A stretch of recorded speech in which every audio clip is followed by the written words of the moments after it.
Bismillah ar-Rahman ar-Rahim. Assalamu alaikum wa rahmatullahi wa barakatuh. Hello everyone. Welcome to our revision course. And in this session, inshallah, we are going to focus on the surgery questions. I need you to grab a paper and a pen, okay? Try to be alert with me and write your notes because maybe you are going to um, see different questions or a new questions or new information for you. So it would be nice if you write it down. If you want to take a screenshot, you can, but this file is not going to be shared unless to our private group. So I'm so sorry. If you want to take a screenshot, it's allowed. You can.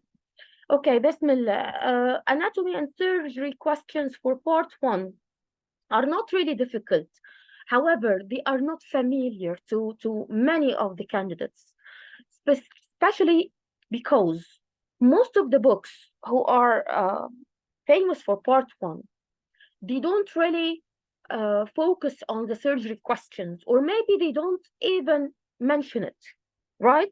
I know most of you, specifically who are going to enter the exam, inshallah, I know you have reviewed many books. I know you have reviewed question banks, but in the exam, you are going to find questions that, what is this? I have never seen this question before. It's there. It's there. And it's there in the curriculum. And you are meant to know some of the basic surgical skills, some of the basic perioperative care, and of course, some of the surgical complications. Okay, so let's start. Here we are having something to about cesarean sections, and specifically the placenta accreta. Most of you are going to say placenta accreta is, for me, as for part 1, it's a guideline. Okay, placenta accreta is a GTG. So yes, they can ask you about placenta accreta, but they are not going to ask you about detailed management. They are not going to ask you how to diagnose it. Okay, only very basics, guys. Only very basics. Like there is a very common recall question, if you have seen it. By which week you can confirm that this woman is having placenta previa? This is a recall question, by the way. Anyone knows? By which week, by the ultrasound, you can confirm that your patient is having a placenta previa?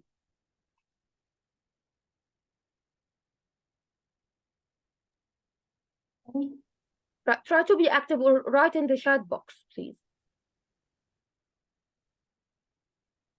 Even if you say it incorrectly, it's okay. Yes, excellent, mashallah, 32 weeks. 32 weeks. This is a recall question, guys. Okay? So this is what you need to know about placenta previa or placenta accreta spectrum. Also, they can ask you about the numbers, the incidence, the prevalence.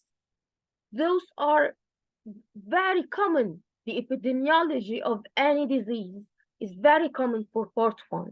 So here we are having a question. What do you think is correct from the following?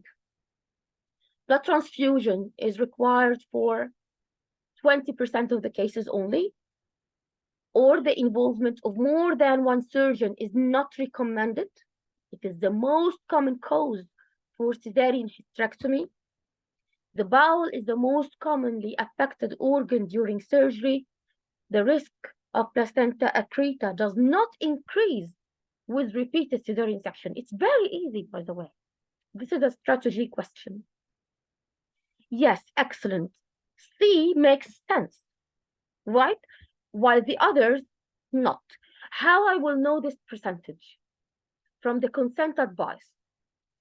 From the consent advice for placenta accreta or for cesarean section. The consent advice for cesarean section. Okay, so it is the most common cause for cesarean hysterectomy for sure. Yes, excellent. Okay, regarding the extraperitoneal approach for cesarean hysterectomy, in cases with placenta accreta, I'm sorry, I don't know what is it. Let me remove it, okay. Which of the following is correct?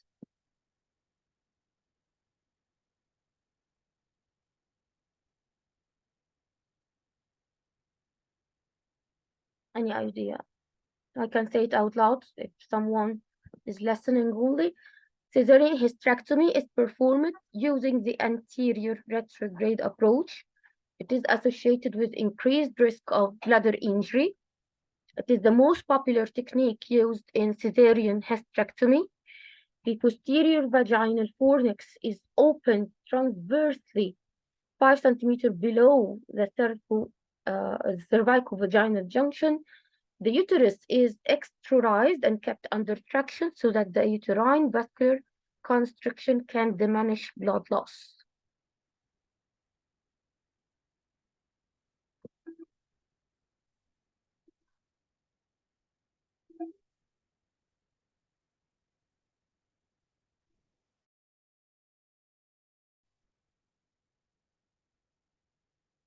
Okay, what do you think? I know it's something very, very specific or specialized, but again, it's a strategy question, and it's for part 1 also.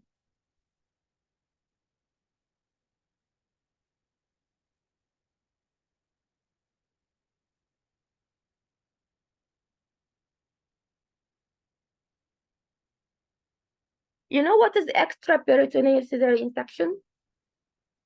It is when you are doing a cesarean section, a lower uterine CS, but without entering the peritoneal, sorry, without entering the peritoneal cavity.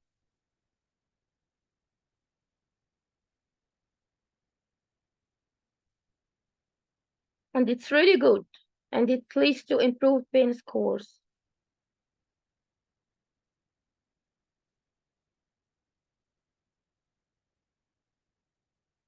It is associated with increased risk of bladder injury.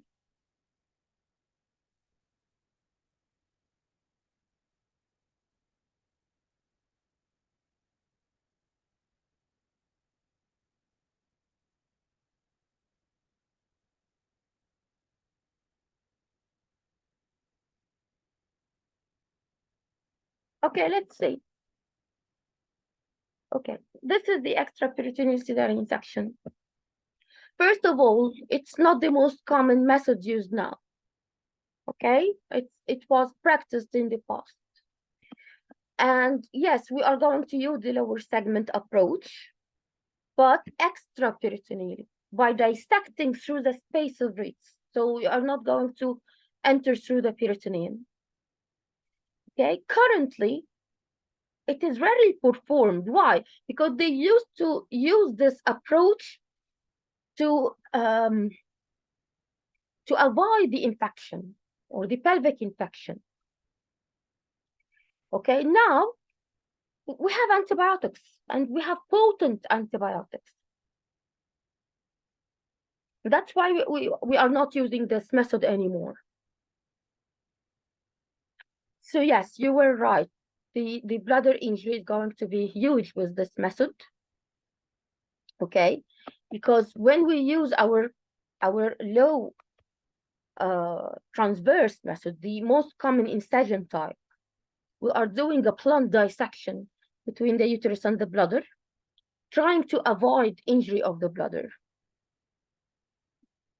Okay, those are the C-section incision types.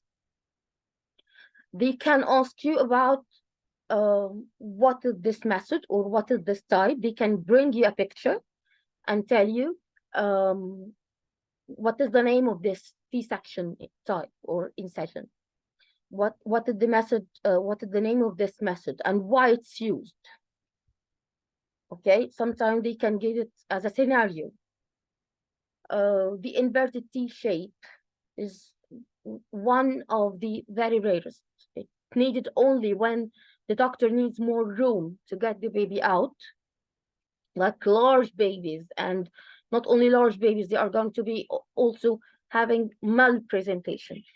The inverted G, some of the rarest types also. So the most common incision type is the low transverse one. Okay, one of the very important questions, and it's a TOG article, and you can be asked about, by the way. Which one our college prefer? the jewel cone incision or the finished seal incision?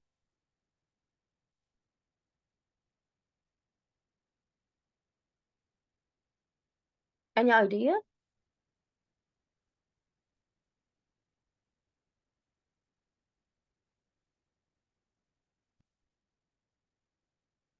Both of them are used, yes, but the preferred one to our college is the jewel cone incision for CS. Why? This is not a part 1 question, it's a part 2 question, but you should know it because they have found that with jewel cone there is less bleeding, less post-operative pain, okay? So, and less timing, takes lesser time to perform it. The difference between the finished seal incision and jewel cone is the way you are going to make the incision. In finished seal, you are going to do a smiley face. Let me get my pen. It will be like this. Okay, and it's above the symphysis pubis by 2 centimeters or 2 fingers. Jewel cone is a straight line just above the symphysis pubis. So they have found that this one is having less risk for bleeding, less risk for post-operative pain, and it takes less time or quicker. Okay, they call it transverse lower abdominal incision. Okay, yeah, it will have less exposure to abdominal masses, and that's why we are not going to use the jewel cone for pelvic disorders or pelvic diseases like fibroids or adenomyosis or something like this. But for cesarean section, jewel cone is preferred. Okay, guys?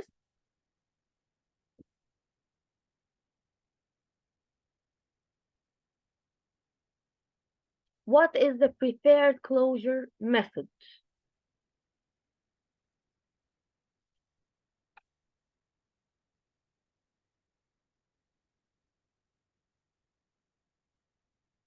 I'm just trying to refresh your minds with something that you may be asked in the exam, okay? Because those are basic surgical skills. Basic, it's not details. So for the uterus, we have a nice guideline that say that when you use double closure or double layer closure for the uterus, it's much better than the single layer, and you should not use the locked suture. Why? Because it's going to promote avascularity or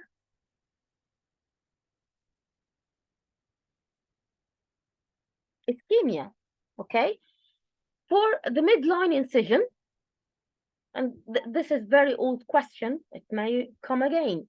When you do a midline incision, the preferred closure method is going to be mass closure, all layer at once, using a continuous non-absorbable or delayed absorbable monofilament suture. Because keep it as a general rule. When you see such recommendation, it means that this method with this type of suture gives us the best strength, the least infection possible, okay, and the best healing or the ultimate approximation of the two sides of your incision. Okay? What we should do and what we shouldn't do during CS. All of those can come as a question. When you are dealing with a patient who is HIV positive, you should wear double gloves. Okay? Use a transverse lower abdominal incision, which is jewel cone incision. Use blunt extension of the uterine incision.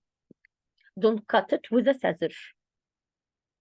Give oxytocin by slow intravenous injection.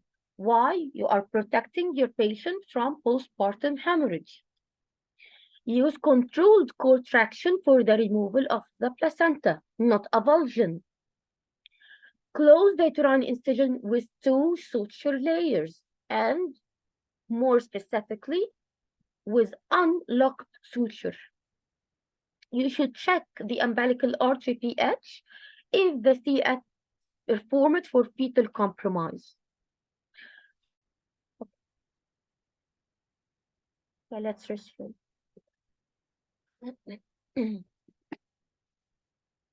Okay, one of the most important points post delivery is to facilitate early skin to skin contact for mother and baby. Okay, we have those. We have those, then we have those. Guys, you can see my screen?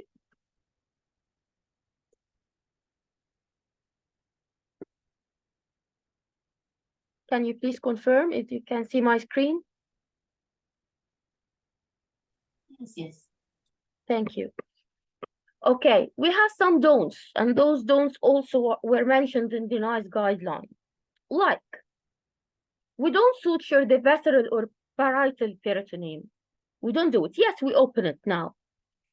Not like the extraperitoneal approach. But however, we don't suture them. We do not exteriorize the uterus. We don't bring the uterus out. We do not manually remove the placenta. We do a cord traction with the help of the oxytocin. We do not use surgical knives for skin and deeper tissues. Blunt dissection. Okay? And for the skin, they prefer to use the diathermy cut. We prefer to use or to close all spaces. However, when you going to close the subcutaneous space, this is very painful. Postoperatively, this is going to be very painful. So unless the subcutaneous fat is more than 2 centimeters, like obese women or severe abdominal fat, this is only when you should close the subcutaneous space. If it's 2 centimeters or less, you should not close the subcutaneous space. Okay, and of course, you are not going to use superficial wound drains routinely. This is not a routine step in our practice. Okay, those are the types of available sutures.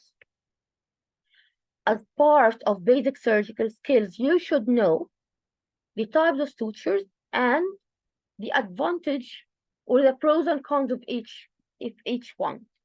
At least you should know which type is absorbable and which type is non-absorbable. Okay? And you should know the pros and cons for something like the monofilament and polyfilament sutures. Monofilament sutures are really good for something. Do you know it? Better than the polyfilament.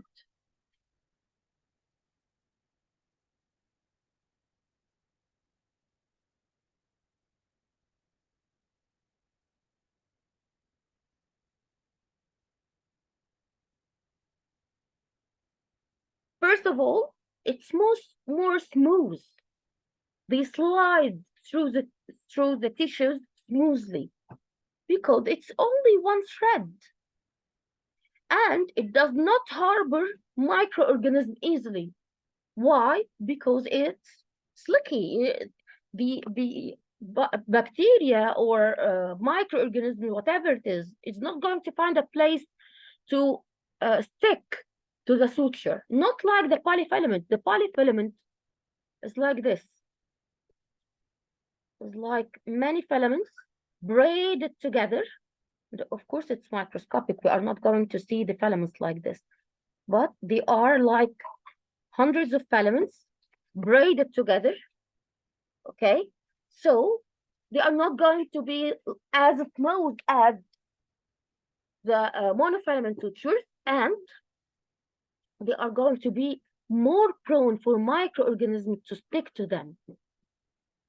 You got the idea?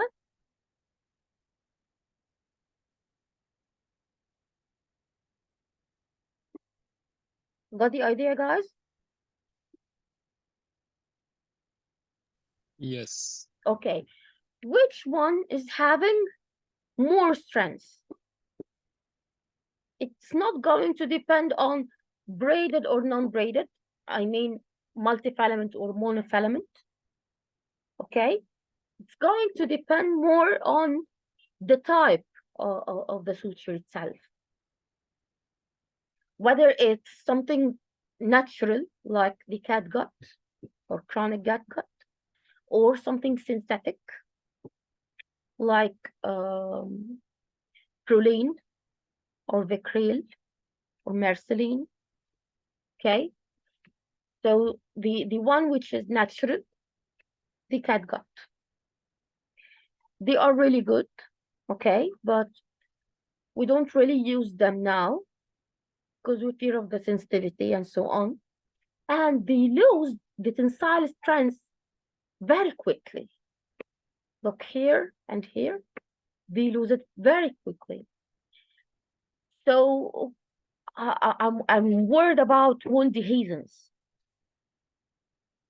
But for other types, made from usually polyglycine or polyglycolic acid or polyproline or polyester, they are going to give me more permanent period or more period until they are completely absorbed.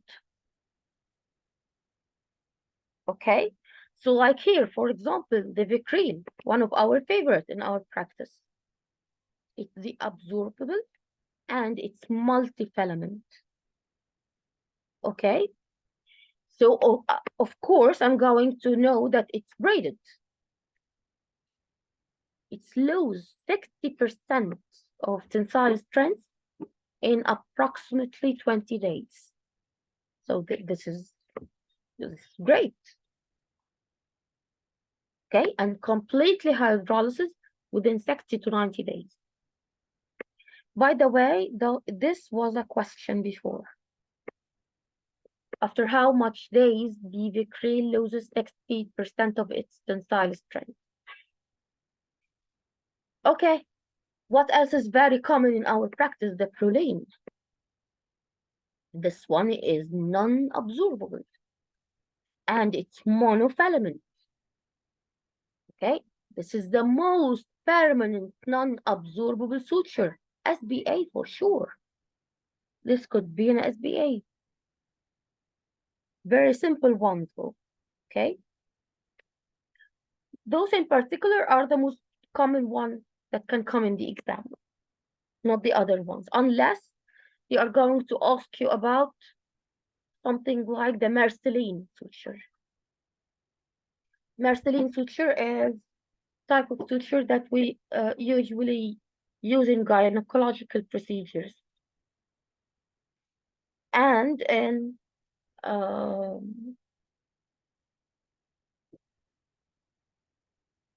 cerclage. Okay, they can ask you about it. Yes, it's polyester, totally synthetic. Okay, guys, don't worry if this is the first time you are hearing those stuff, because I know that you might not or you might have not meet a question about them before. I know what kind of question is famous among the groups, I know, but trust me, they appeared before, and maybe they are not recalled correctly because most of the students don't know anything about the question, so they don't even recall it. They totally forget it once they are out of exam room. Okay, this one is really, really good, and it's a recall also. A 35-year-old woman who has no previous abdominal surgery and has no significant comorbidity is having or going to have an abdominal hysterectomy for heavy menstrual bleeding. I don't care. She's going to have abdominal hysterectomy. Okay, she should be counseled that the following complication is rare. what is this? This is the consent advice for hysterectomy. So I should go for consent advices? Yes. Unfortunately, yes. Why? Because consent advice is about two things, mainly two things. The first one is the incidence of complication. The second one is which complication is common, which complication is uncommon, which complication is rare. So here the question is really easy. You should know which complication of those are rare to happen after hysterectomy or abdominal hysterectomy. You can, I'm cheating here, okay? You can look at the box and tell me.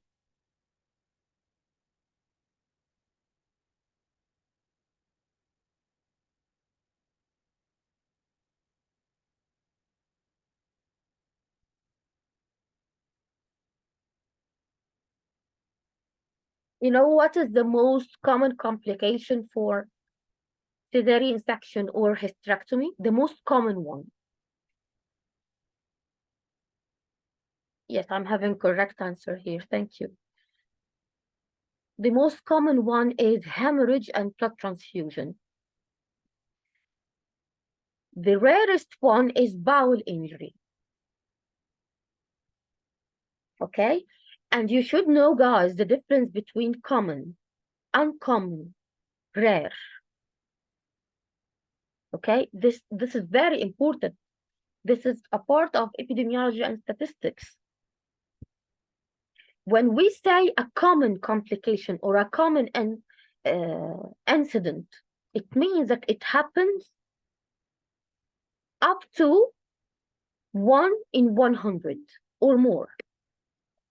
It can happen from 1 to 100 or more. Uncommon, from 1 to 100 to 1 to 1,000. Okay? Rare is 1 to 1,000 to 1 to 10,000. Very rare, 1 to 10,000 to 1 to 100,000.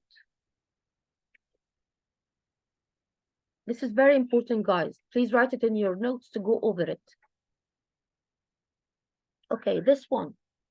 A 30-year-old woman attends for hysterectomy for a fibroid uterus. Due to the size of the uterus, there is a concern regarding the course of the ureter. Which of the following is correct? Kindly tell what was the answer of previous question? The previous one was bowel. The bowel injury is rare. Okay. Bladder injury is uncommon. The pelvic abscess is uncommon. Pulmonary embolism is uncommon. Okay? Yes, ma'am. Thank you. Okay? But please, I just want you to remember the most common and the rarest one, because those are mostly going to appear for part 1. Thank you, dear. Okay, for this one, guys, they are asking you about the pelvic ureter. So it's a very fair anatomy question. The scenario could intimidate you that, oh my God, I don't know anything about hysterectomy or fibroid uterus. It's not about hysterectomy or fibroid uterus. They just wanna know if you know anything about the anatomy of pelvic ureter. Which one is correct regarding the pelvic ureter? What do you think? Does it descend on the pelvic side wall along the posterior border of psoas? Or does it has a supply by the celiac branch of abdominal aorta? Or it's supplied by the saphenous nerve? Or it lies in the extraperitoneal areolar tissue? Or it lies superior to the uterine vein?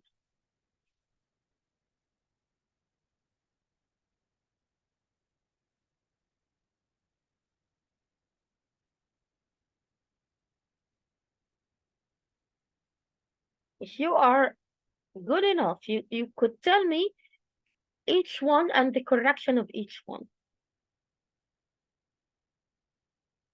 Okay, mashallah, okay. So we all agree that it's going to descend on the pelvic side wall along the posterior border of the psoas.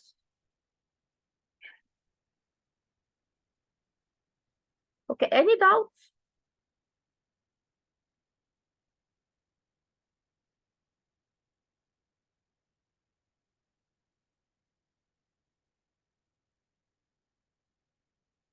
I got a B. The celiac branch. Are you sure? Or this is for the last question? Okay, what is the blood supply for pelvic ureter? No specific blood supply here. It You has receive multiple blood supplies. Multiple blood supplies. It takes from the uterine artery, the ovarian artery, many branches from the interior artery, interior iliac, even from the vesical artery, gives branch to the pelvic ureter. Right? Okay. Yeah, the last one is why is not correct. Last one, it is lies superior to the uterine artery. Excellent. Yes, water under the bridge. So it Yes. lies inferior to the uterine artery and veins. Excellent. Anyone knows the nerve supply?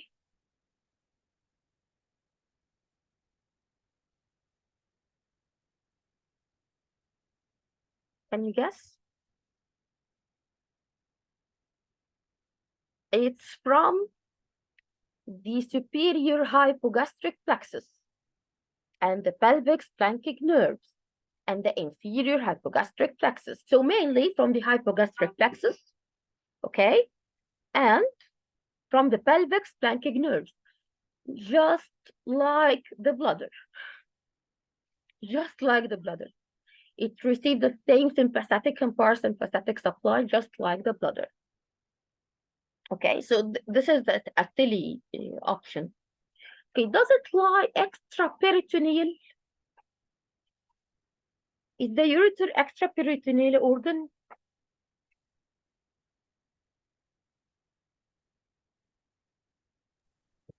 Intraoperative. Yes, retroperitoneal. Excellent. So you agree on what now?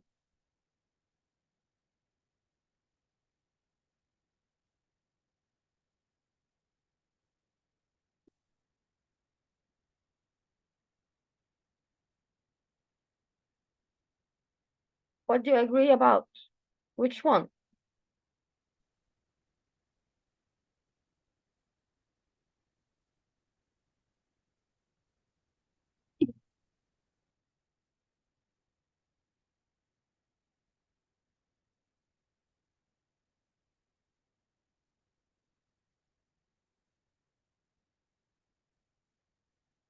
Guys, I'm waiting.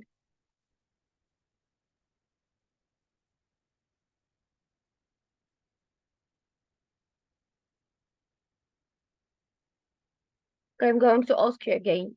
Are you sure that the ureters are descending along the posterior border of the psoas?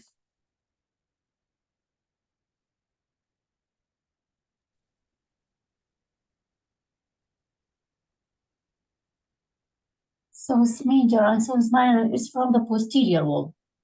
And ureter is above it.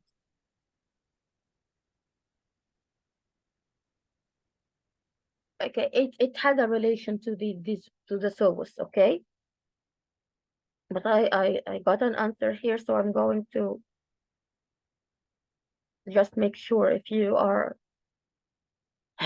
all sure about this answer or not.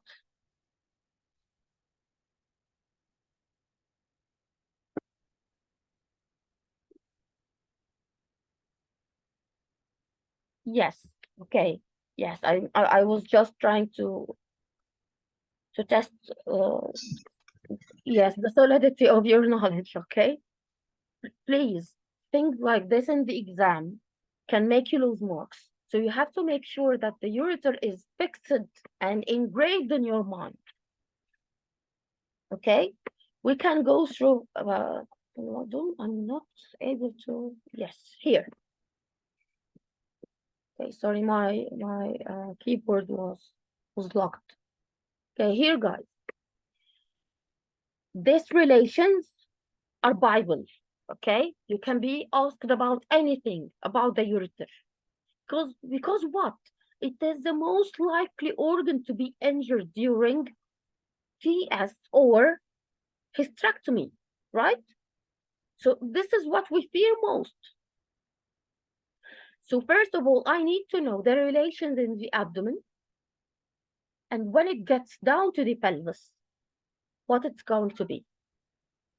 So here I know that when the ureter is going to enter the pelvis, it's going to enter the pelvis over a specific point. Do you know what is the specific point?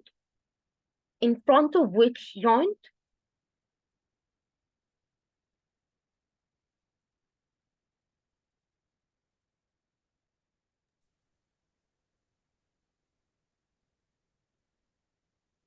Iliac. Sacroiliac joint. Excellent. The sacroiliac joint. This is the exam question, by the way. Okay, this is a recall. Okay, we are going to enter the pelvis when we cross the sacroiliac joint. So the ureter is anterior to the sacroiliac joint. Okay, and it's going to cross the common iliac arteries. Then it's going to go medially on the medial side of the psoas and become posterior to it. So yes, the ureter at first is anterior to the psoas when it was abdominally above. But when it entered the pelvis, it's going to be medially first, then behind the psoas. So please take care of the question and take your time reading the options, because maybe when you see the option like this one, sorry.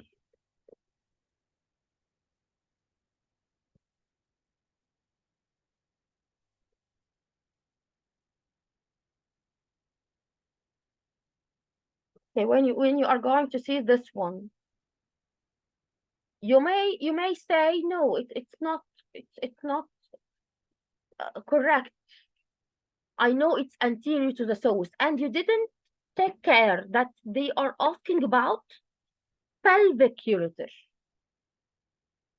Okay, so this is one of the tricks of the exam.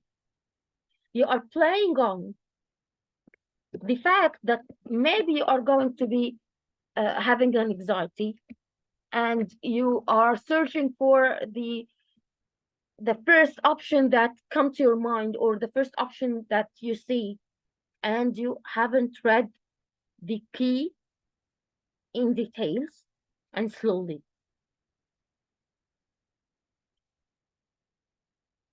Okay, guys? Excellent, everyone, mashallah. Okay, those are the relations of pelvic ureter. We should know them by heart. We are going to cross in front of all of the nerves and vessels on the lateral pelvic wall, except the vas deferens, which cross in front of it. It can be an SPA. Near the uterine cervix, the uterine artery lies above and in front of the ureter. Yes, water under the bridge. After arising from the uteropelvic junction, here, the ureter descends through the abdomen along the anterior surface of the psoas major. Here, the ureters are retroperitoneal. Okay, here, abdominally.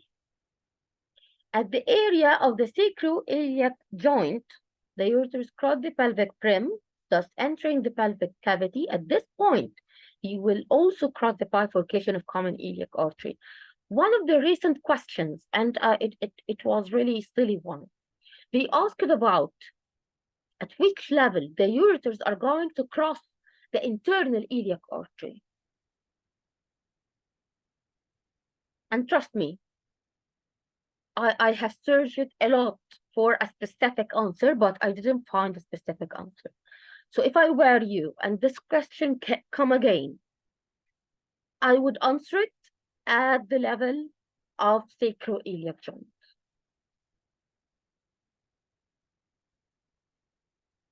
Okay? Agree? They can ask you at what level the ureters are going to move anteromedially toward the bladder, to be inserted toward the bladder. This is very important one.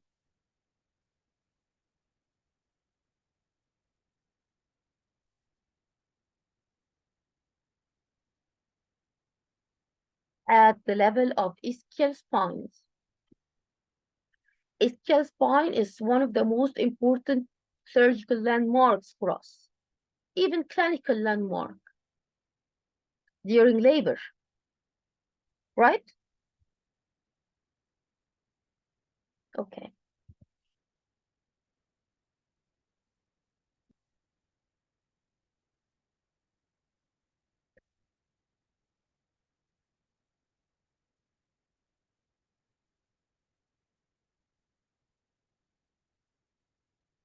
Okay, those are the sites of anatomical narrowings or constrictions. This is also a very common recall guide. We should know at which level the ureters are going to have narrowings. Why? Why we should know this? Because on those sides, they are most liable to be kinked or injured or the formation of stones. So we have at the pelvic ureteric junction, okay, like 5 centimeters away from the helium of the kidney. This is the uppermost constriction, of course. This is at the very beginning. Then at the pelvic prim, when it crosses the common iliac artery. Then at the uretero-vesical junction, when it enters the bladder.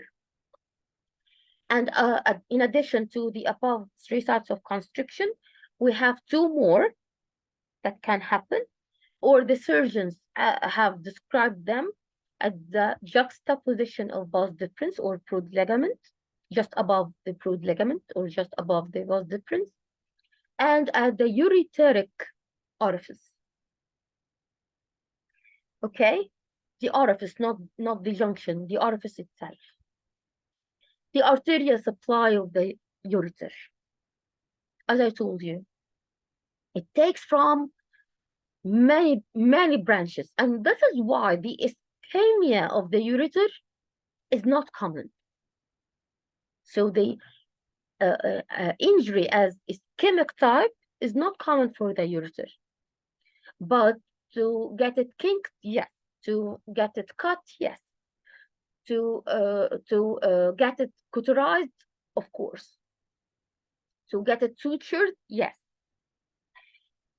So here, even if you have sutured the ureter by mistake, it's not going to be ischemic. Why? Because look at the branches above or abdominally. It's going to take from the renal and gonadal arteries, testicular or ovarian, direct branches from the aorta also. Then in the pelvis, it's going to take from the internal iliac, vesical, middle rectal, even uterine. Okay, the clinical correlation. Again, ureter is very, very, very important.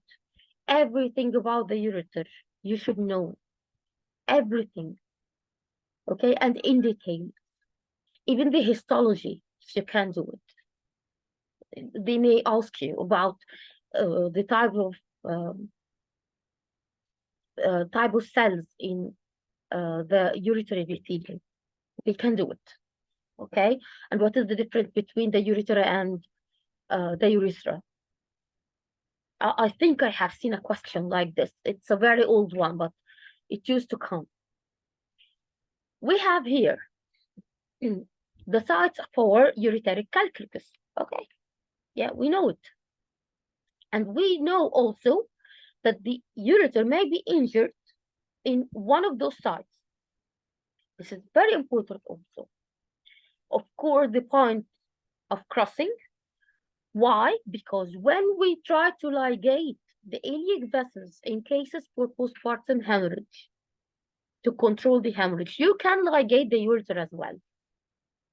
In the ovarian fossa, again, when you are dealing with something related to the ovaries, and you are, for example, doing ovarian drilling or cystectomy or even oophorectomy, you can injure the ureter. When the ureter is crossed by the uterine artery, this is the most dangerous site.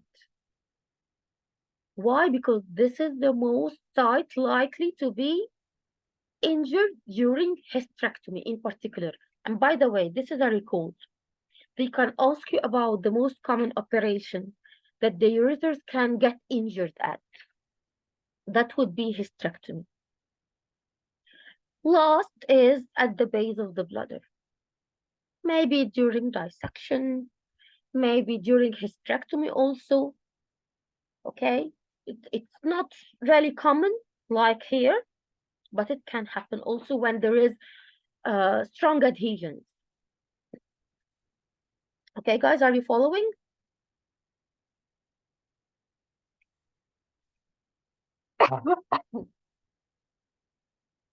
Okay, we here have a case of hysterectomy for a fibroid uterus. Again, they are telling you that there are concerns regarding the course of the ureter.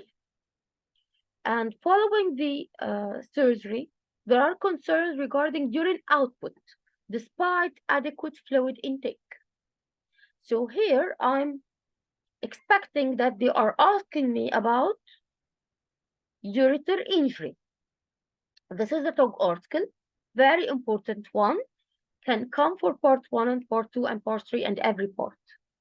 Okay, this is like a guideline. They are asking you, what is the most appropriate investigation? Which one you are going to use to make a diagnosis of ureteric injury? And they can ask you a very different question, by the way. They can give you the same scenario and ask you, what kind of injury is here? Is it a bladder injury? Is it a ureteric injury? Is it kidney injury? Is it a bowel injury?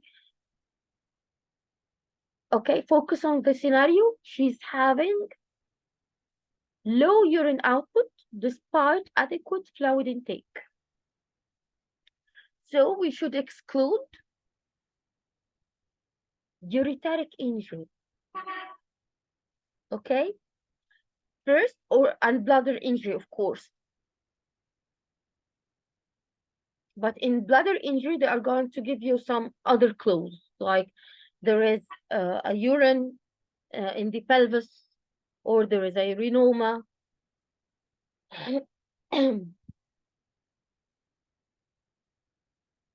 But for both of them, we are going to use a specific investigation, which is look at the box and tell me, guys, try to be cooperative.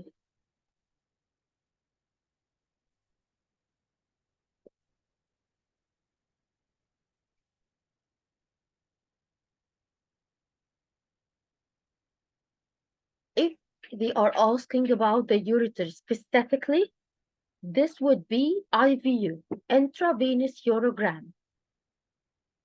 Okay? It can be retrograde or prograde, either or. We just need intravenous urogram.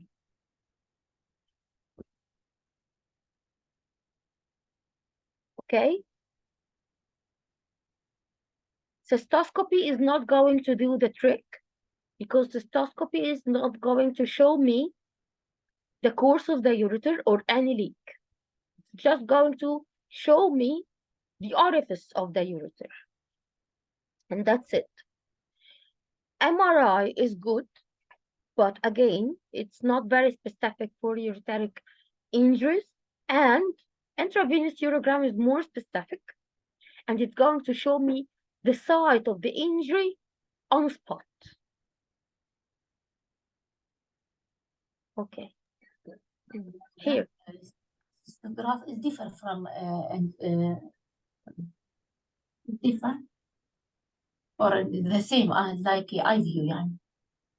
You are asking about the source of the question or which TOG article depends on? No, Your IVU, voice is so far. IVU the same for cystogram. The same Yes, like what? IVU, it means cystogram. No, histogram is something different. Histogram Yeah. is when you put a dye inside the uterus. Cysto. IVU is using a dye to move in the vein and absorb it by the kidney. So the dye is going to be eliminating the ureters and the bladder also. Cystograph, not uterograph. Cystogram, okay. No, cystogram is something different also. Cystogram is something different. Okay. Cystogram again is going to end at the bladder, even if dilate the distal part of the ureter. It's not going to go above. Okay. Okay, cystogram, what is the difference between cystogram and cystoscopy? Cystoscopy, we are entering a cystoscope inside the bladder, just like the hysteroscope. Here, your colleague is asking about cystogram. Cystogram is retrograde cystogram. Okay? Yeah, you can use it, by the way. You can use it, by the way. If you are asking in this particular question, yes, we can use it. Retrograde cystogram, yes. Because it's the same idea. You are inserting a dye inside the bladder, and according to the pressure you are using, it can go up even to the ureters or the amount of the dye. Yes, I got you now. Yes. Here, because we don't have this option, so IVU is the correct one. Got it? Yes, thank you. If it's a bladder problem, a bladder injury, retrograde cystography is the best. And it can be done even during the operation, intraoperatively. If you have any suspicion that a bladder injury had occurred, you can do the retrograde cystography intraoperatively. Okay? But IVU is not. IVU, you need to do a kidney function because of the dye, and you need to give it to the patient intravenously, and probably they are not going to use it intraoperatively, postoperatively mainly. Okay, here we have emergency laparotomy and salpingio-oophorectomy for asymptomatic tube ovarian abscess, unresolved after medical management. Her BMI is 45. She smoked 20 cigarettes per day and poorly controlled diabetes on metformin. What is the most appropriate step to reduce incidence of scar dehiscence? So it has nothing to do with the scenario. The scenario is just intimidating you, but they are just asking you a very simple question about the top article talking about scar dehiscence and superficial skin infection. Okay? So you should know which one of those are going to reduce the incidence of scar dehiscence. What do you think?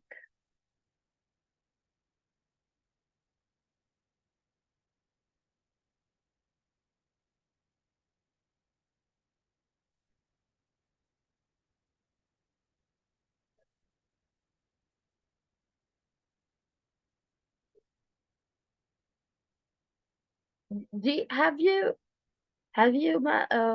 noticed how many risk factors this woman has?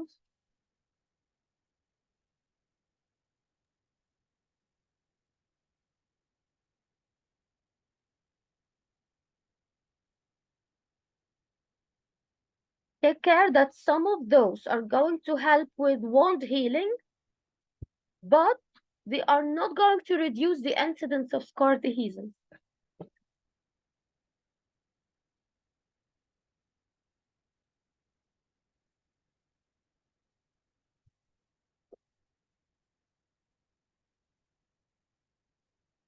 I can tell you that the deep retention sutures, because she's obese, with non-absorbable sutures, is one of the methods that you can promote the wound healing, but it's not going to reduce the dehiscence.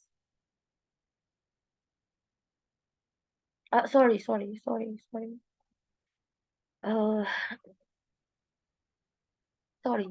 vice versa.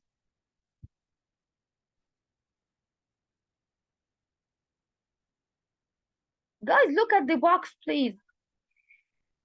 The answer is in the box.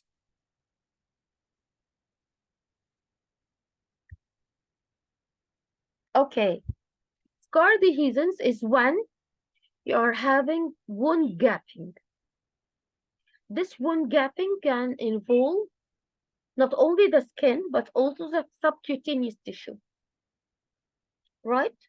Even up to complete wound dehiscence, like separation of the whole incision borders.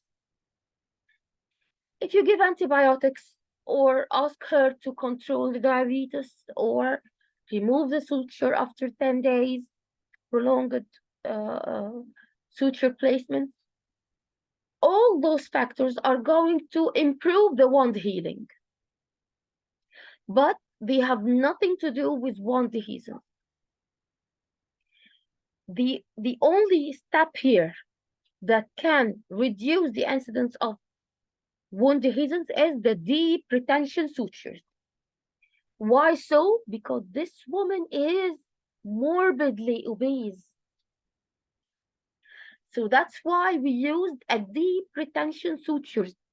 Remember when we said before that we are not going to suture the subcutaneous tissue unless the fat or the subcutaneous fat is more than 2 centimeters? This is the deep retention sutures. And we do it with non-absorbable suture material. Okay? If you want to stop me anytime, you can open your mic or write in the chat box. A patient presents with persistent vomiting 36 hours after their operation. What is the most likely diagnosis? This one is easy.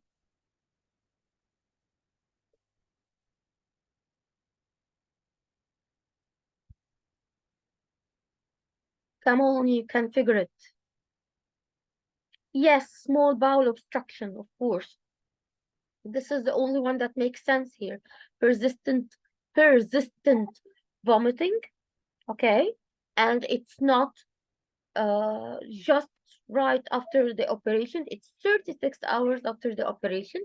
So it has nothing to do with chest problems or anesthesia or anything else. So you have more than 24 hours. Okay.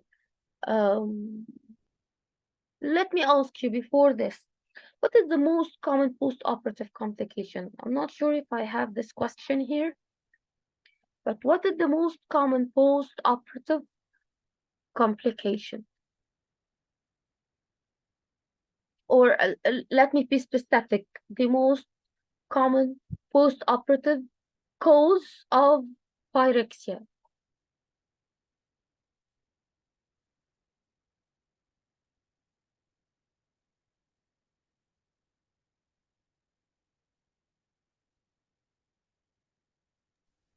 Maybe related to drug anesthesia. No, Thursday. it's not an anesthesia. We have a physiological cause and we have a pathological cause.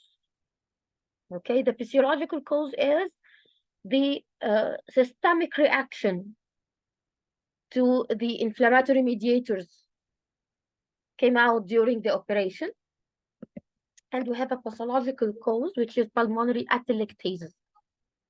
This is the most common cause of post-operative pyrexia in the first 24 hours. Okay, guys, this is a common question, by the way. It came in my exam. Okay, okay. We have here a 63 years old woman was readmitted 10 days after vaginal hysterectomy for prolapse. Her intraoperative course was uneventful. So everything was okay, but now she have a low-grade fever, lower abdominal pain, and a foul-smelling brown vaginal discharge. This is something very specific to vaginal hysterectomy. What do you think? Yes, a bold hematoma.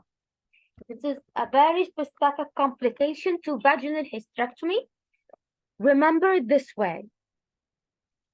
The woman is going to have some sort of vaginal bleeding with foul-smelling brown vaginal discharge, okay, because the hematoma can be infected, can be abscess, okay? So maybe he is going to tell you a bold abscess. Yes, it's true also, it's true. If it's only low-grade fever with low abdominal pain and vaginal spotting or vaginal bleeding, it's going to be also bold hematoma. Okay, excellent. This one. This question can come as data interpretation. It can come as clinical management, and it can come as post-operative complication or post-operative care.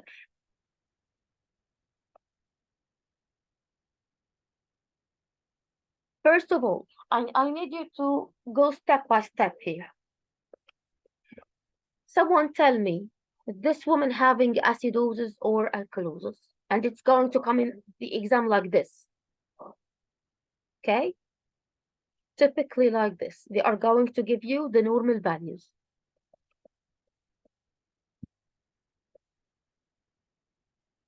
Let's take it step by step, guys. Is this acidosis or alkalosis?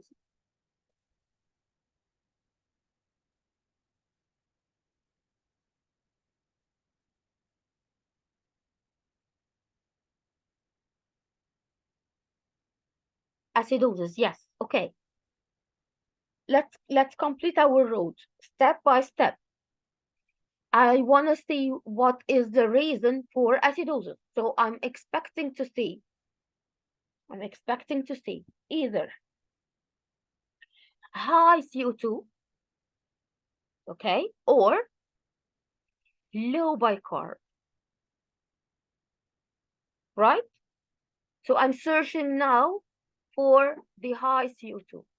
Is there high CO2? No. Is there low bicarb? Yes. So this is metabolic acidosis. This is how you are going to answer the questions of acid-base balance. If you try under the stress, under the anxiety, to figure it out, specifically if it was compensated, you are going to lose this question. So move step by step. The first step is I have to determine or make my mind whether this is acidosis, alkalosis, or a normal pH. Okay, I'm not sure. Okay, if we have here normal pH, okay, and abnormal CO2 and abnormal bicarb. What is this? Sorry.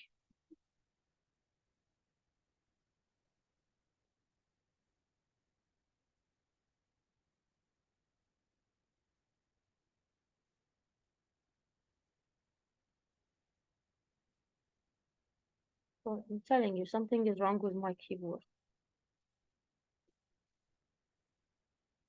What do you think, guys? When you have a normal pH and both of CO2 and bicarb are abnormal, what is this?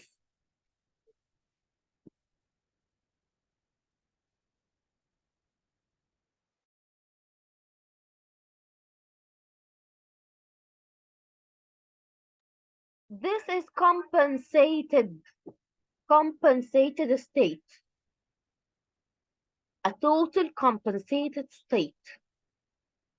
To know whether it's compensated metabolic or compensated respiratory, we need other methods. We need further investigation.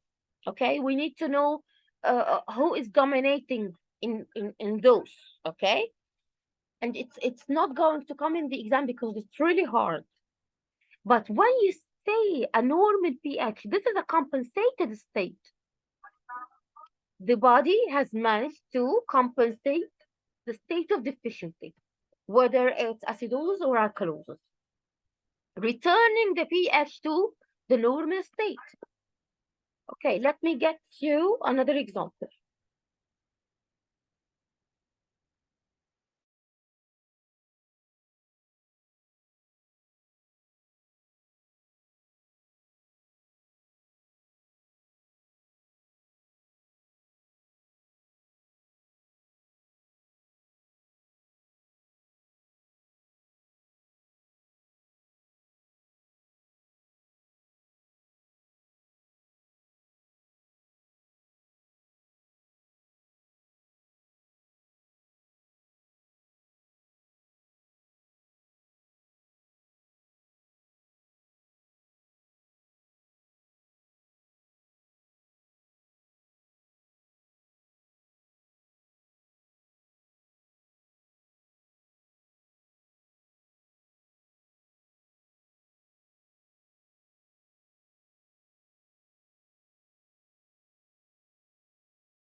Okay, can someone tell me the diagnosis here?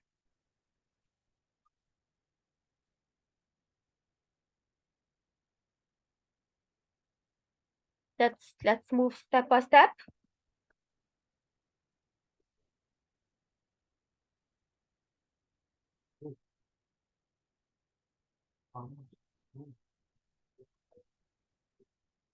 Is it really mixed? Yes, excellent. This is mixed acidosis. Why? Why? Let's move step by step, okay? Because Dr. Ahlam is very intelligent and I'm not as intelligent as her, okay? So I'm going to move step by step. First, I'm having acidosis, okay?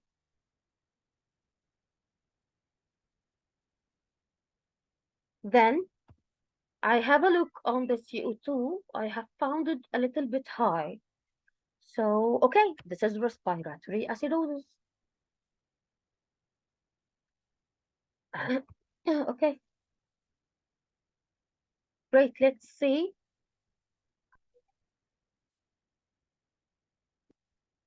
Let's see the other components, the bicarb. The bicarb is low. Okay, this is metabolic acidosis.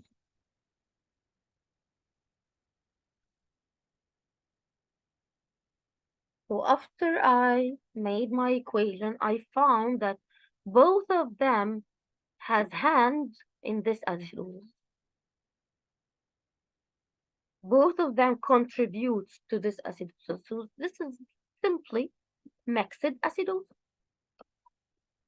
Right, guys? Are you following? Because I'm going to give you a harder scenario.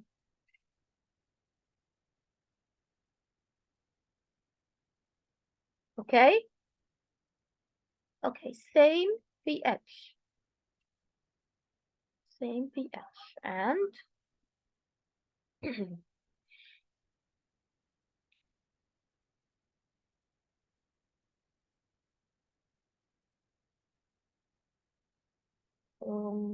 Or let's make it more familiar to you.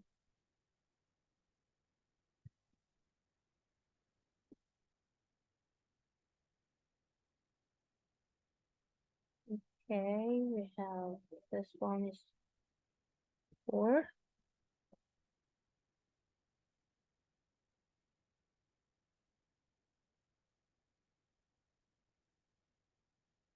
Okay, what do you think? And they are going to give you a scenario of someone who is having an anxiety and he's hyperventilating. Okay, for whatever reason, he's hyperventilating, dyspneic, and disoriented. Let's move step by step.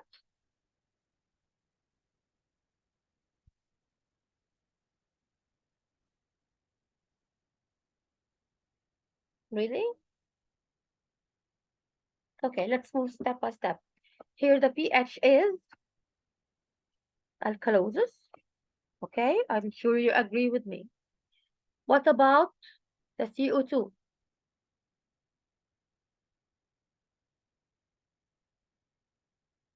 The CO2 is really low,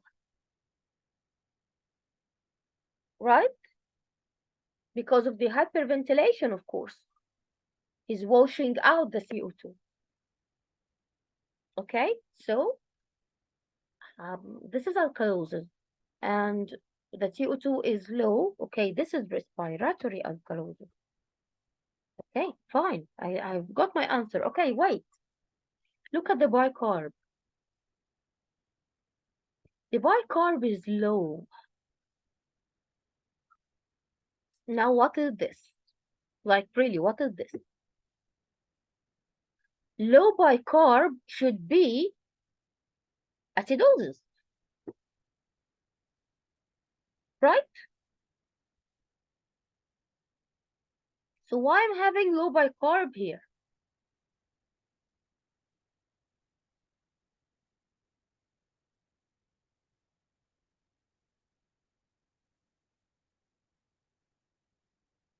Any idea? This is what we call a partial compensated state. Yes. When you have the reason for alkalosis, I'm having a reason for alkalosis. This is respiratory alkalosis.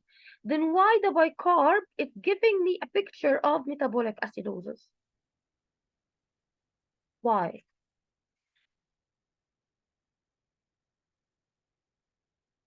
By the way, the diagnosis is going to be respiratory alkalosis. Why? Because it matches.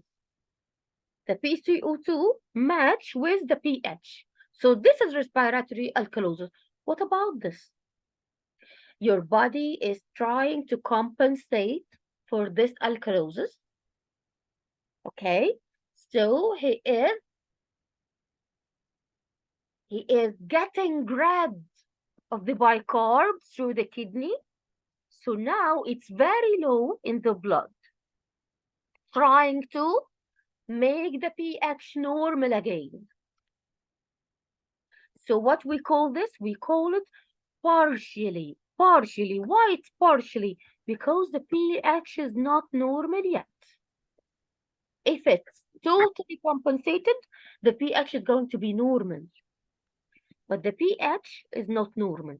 So this is partially compensated respiratory alkalosis. And by the way, this is a recent recall. If I'm not wrong, it was last year. But I don't remember exactly. Was it in January or September? Okay, guys? So move it step by step. Don't do like Dr. Ahlam. Dr. Ahlam is intelligent. We are not. Okay, I'm not. Talking about myself, I have never cracked a black gas, even in the hospital, without moving like this. in the middle, I got disoriented and very confused. Which is high, which is low? Is it respiratory or metabolic? I'm not sure. So put the pH first. Write down each value, what it represents. Do it like this. Do it like this. Write it down in the paper they are going to give you, or the board. They can give you a paper or a whiteboard in the exam and a pen, okay? Please make sure your mics are mute. Thank you. Okay, so this one represents what? This one represents respiratory alkalosis, and this one should be metabolic acidosis. Okay, now let's put them together. The pH is alkalosis. So what match the pH? The CO2. So this is respiratory alkalosis, and the pH is still abnormal. Okay, and the HCO3 is deranged or abnormal, not normal. So this is not a respiratory alkalosis, no. This is the partially compensated respiratory alkalosis. Before I move on, please confirm if this is now clear for you.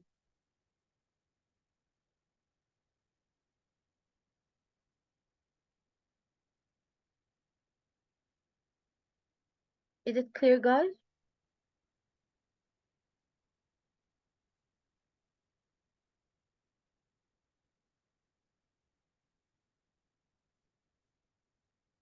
Can we move on?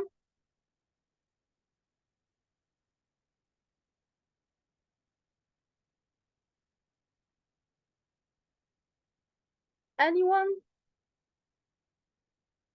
Just say yes or no, whatever you like. Okay. We have this one.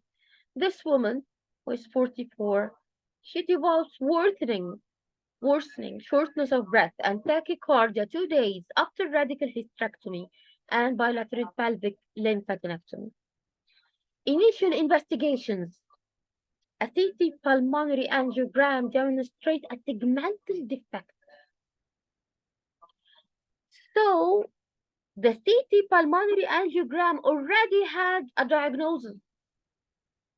We know now that something is wrong. Okay, she had a shortness of breath. We have suspicion for a VTE or pulmonary embolism. Okay, and they already have done the CTPA or CT pulmonary angiogram. This is the guideline for acute event VTE. This is a GTG, so you can be asked about. Okay, when the CTG showed us something, it showed us a segmental defect. What else do you need? This is a diagnosis. This is a diagnosis for pulmonary thrombus. Right? So we need treatment. We need a treatment. Do we give thrombolytic therapy? No. Why? Because we don't give patients with pulmonary embolus a thrombolytic therapy unless there is severe compromised oxygenation or hemodynamic instability. What is the main treatment for VTE or pulmonary embolism? Anticoagulation. What form of anticoagulation? We can use the low molecular weight heparin. We can use the unfractionated heparin. We prefer the low molecular weight heparin, especially if it's during pregnancy or postpartum. Okay, but here, they just told you anticoagulation without any specification, okay, because this is a gynecological operation. It's not a pregnancy-related condition. Okay, let's revise quickly this guideline, because this guideline is very important. And we need to know which type of questions can come from the VTE guideline. You can be asked about the risk factors, of course. Pregnancy itself is a risk factor for VTE. Postpartum period is more dangerous period, more than even pregnancy for VTE. The first 6 weeks postpartum, this can be a question. Okay, the incidence for VTE can be a question. We are going to have a look on it in a little bit. They can ask me about a woman who is having a unilateral lower limb pain and edema, okay? And she's having now shortness of breath postoperatively, or she's pregnant and she comes with a unilateral leg edema and pain. What do you suspect now? Or what is the condition that you should exclude first? Unilateral leg pain and edematous. DVT, excellent. This can be a question, okay? I should exclude DVT, and to exclude DVT, we do Doppler, okay, or duplex. Okay, guys, lower limb, duplex. If we excluded DVT, we should know why she's having shortness of breath. So I'm going to do chest X-ray, simply, very initial investigation, chest X-ray. If the chest X-ray has been done already and it came out to be normal, and the woman still having symptoms, she's still having this painful leg and shortness of breath, and we have done the chest X-ray, and the chest X-ray came out to be normal, what would be the next step? We have two types of investigation after chest X-ray. Either the VQ scan or the CTPA. When the chest X-ray is normal, we go for VQ scan. Excellent, Dr. Sarah. Why? Because the VQ scan is going to tell me even, or show me even the very, very tiny arteriole perfusion, which is not apparent in the chest X-ray. But if I'm having abnormal chest X-ray and I want to localize the site of the embolus, what would be the best investigation now?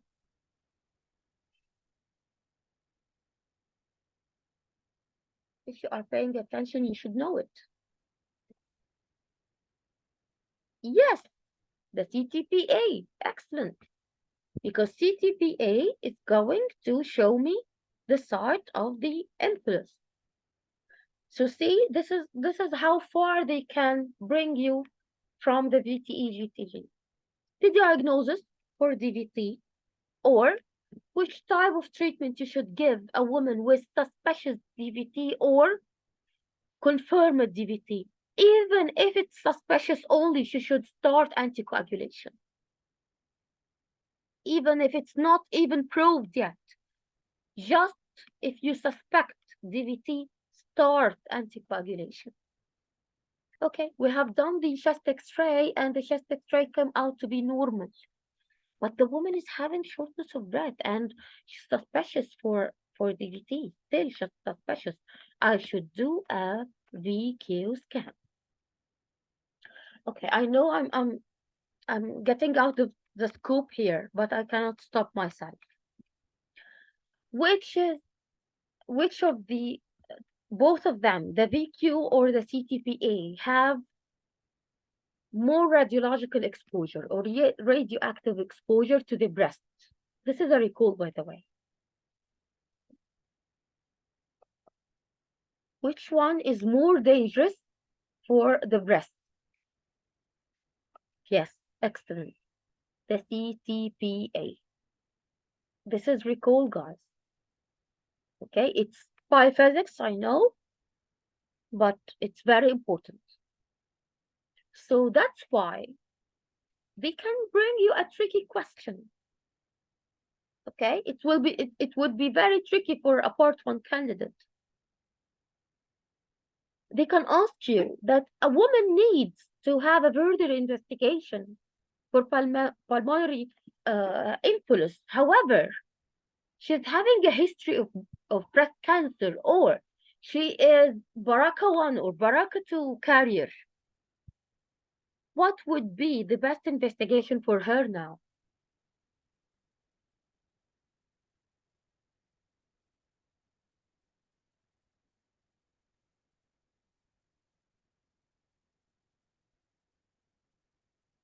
If I can do the CTPA, what can I do?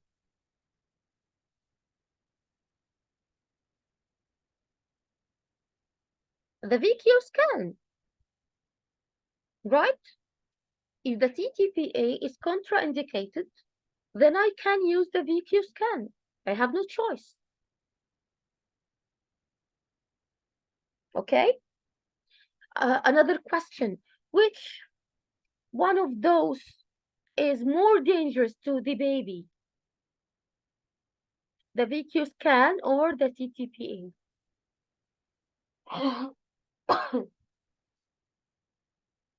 Yes, the VQ scan. Excellent.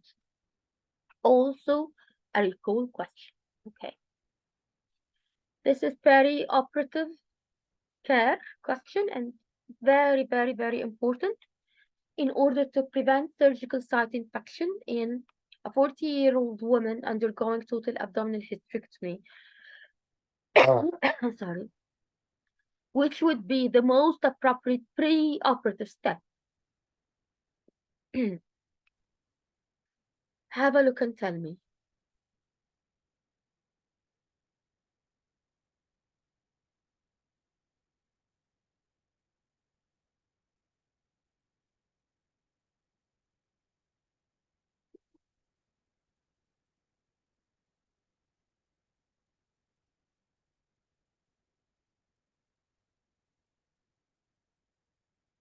Go through all options.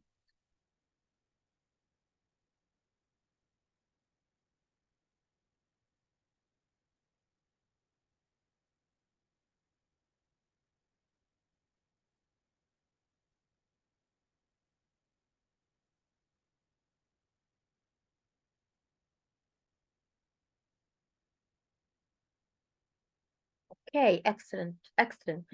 Okay, let's see why number A is not the most appropriate one. Because it's not routinely done in all patients. It can be done with someone who is staph aureus carrier, okay, and in certain operations, most commonly ENT operations, not hysterectomy. Okay, second one is correct, but maybe there is a better choice. To shower before surgery is for sure a preoperative step for all patients. But bowel preparation is not recommended by NICE. Okay, here we have to shower and to have nasal contamination. As I told you, nasal contamination is not a routine. Here to shower, to take bowel preparation, and to remove the hair by shaving. Oh, okay. Okay, bowel preparation, no, not going to choose this. To shower before the surgery and to remove the hair by shaving that is in close proximity to the incision site. This is not untrue. Okay, this is not untrue, but it's not the best.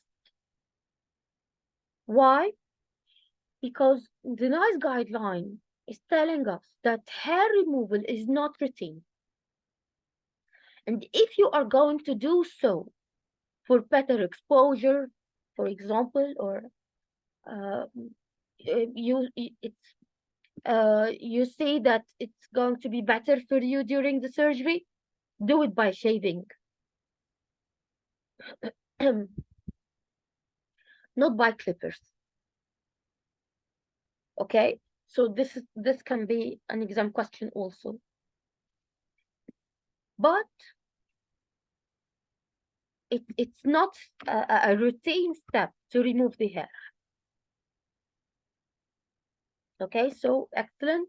B would be the most appropriate one. Okay, this one. I think I have answered this question. Okay, let's see if you remember. We have pyrexia. Pyrexia means 38 degrees or above. 12 hours after surgery, there is no other symptoms, and this is very important. There is no other symptom. Even the patient can have a little bit dyspnea or mild dyspnea.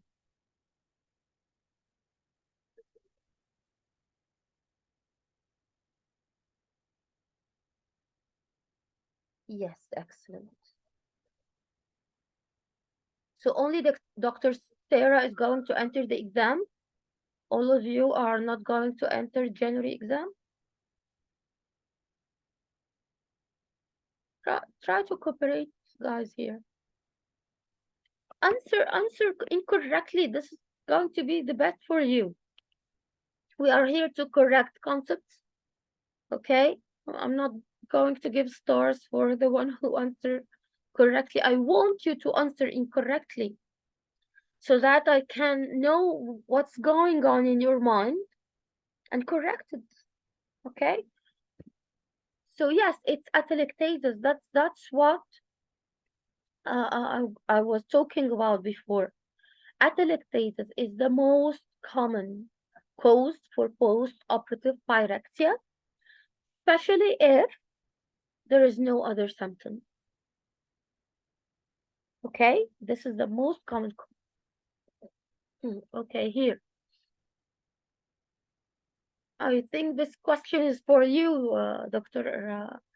Ahlam, who opened the mic before. I'm not sure. We have here attention pre-vaginal tape operation. This is for incontinence, okay? And the consultant wants to ensure there is no evidence of bladder wall perforation missed at her initial surgery. What would be the best modality to confirm or exclude this finding?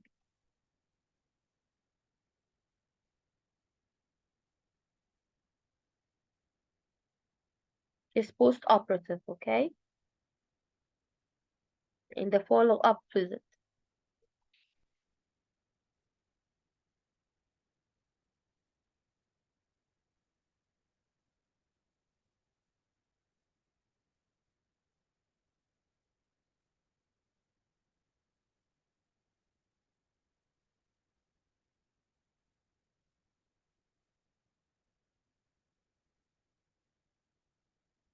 Testo-ureteroscopy.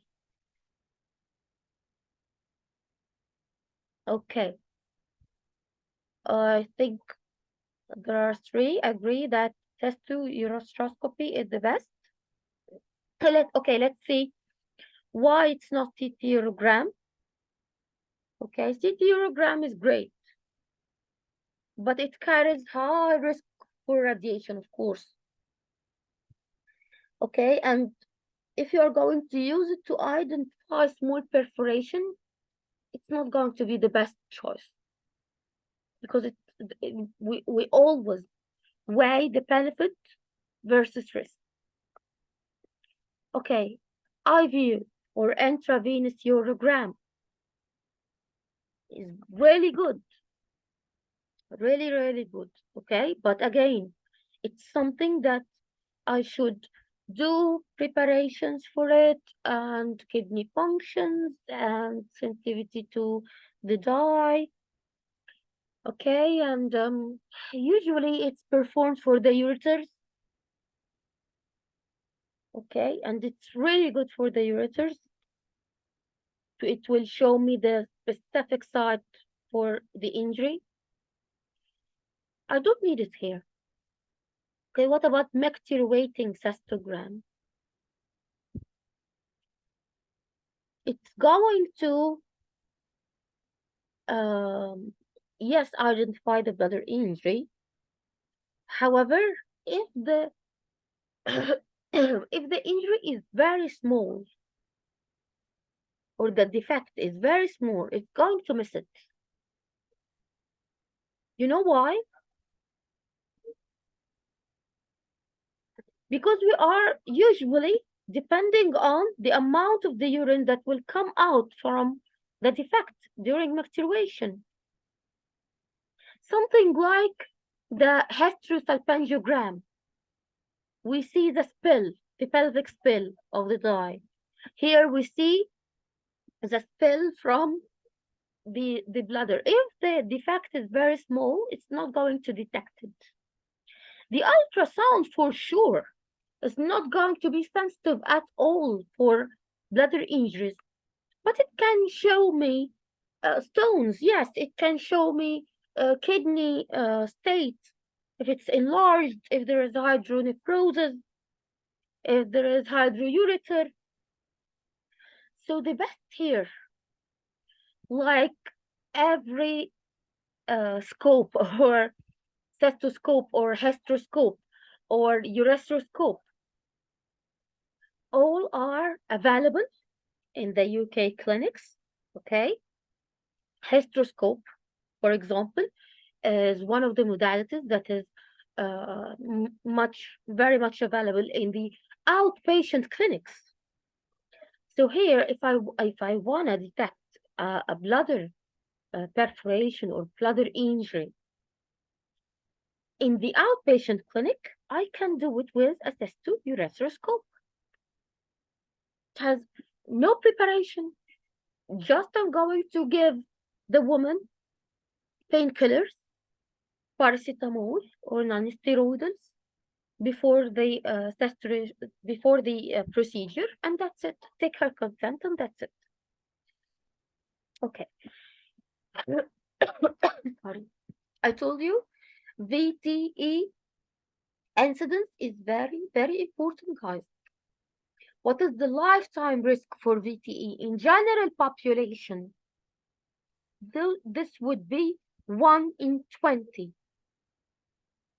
We have, by the way, 1 in 20, another famous 1 in 20 in epidemiology. You know what is it? The rate of perforation after the insertion of IUD in the first month. A recall question also. This is a recall question also.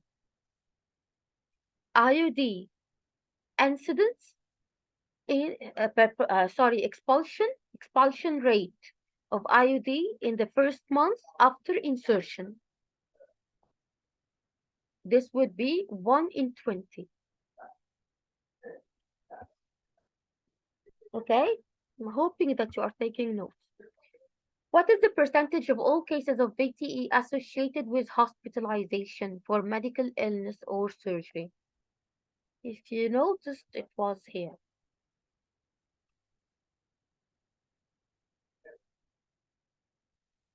Up to 50%.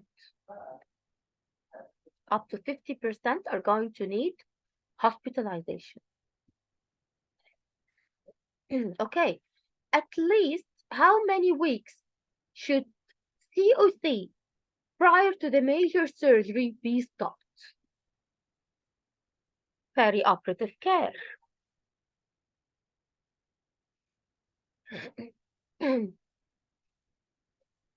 Yes, excellent. Any kind of hormonal treatments. Okay, specifically estrogen. You should stop them, okay, before 4 to 6 weeks prior to major pelvic surgery. If it's minor, it's not necessary to stop them. Okay, I want to ask you another question. What about anticoagulation? What about the non-steroidals? Should you stop them before operation? I'm sorry, aspirin. Sorry, aspirin, not non-steroidal. Should you stop aspirin before surgery? If yes, tell me by how much.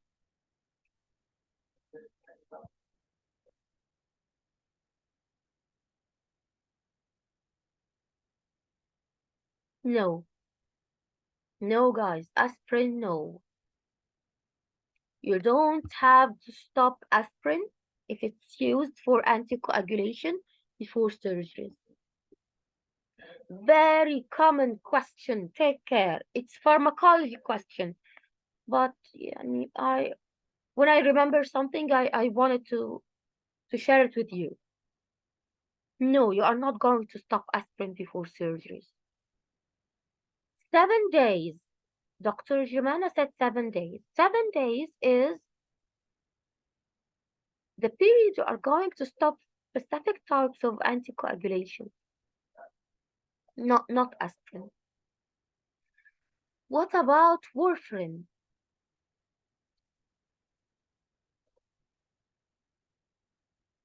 Would you stop warfarin before surgery? By how many days?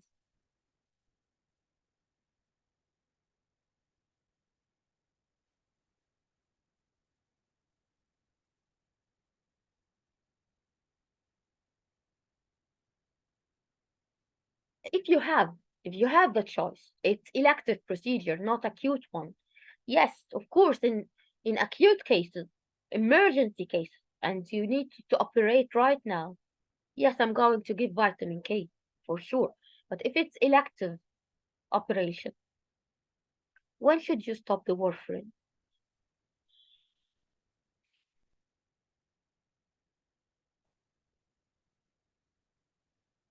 Yes, excellent. Yes, 4 to 5 days. Excellent. Okay.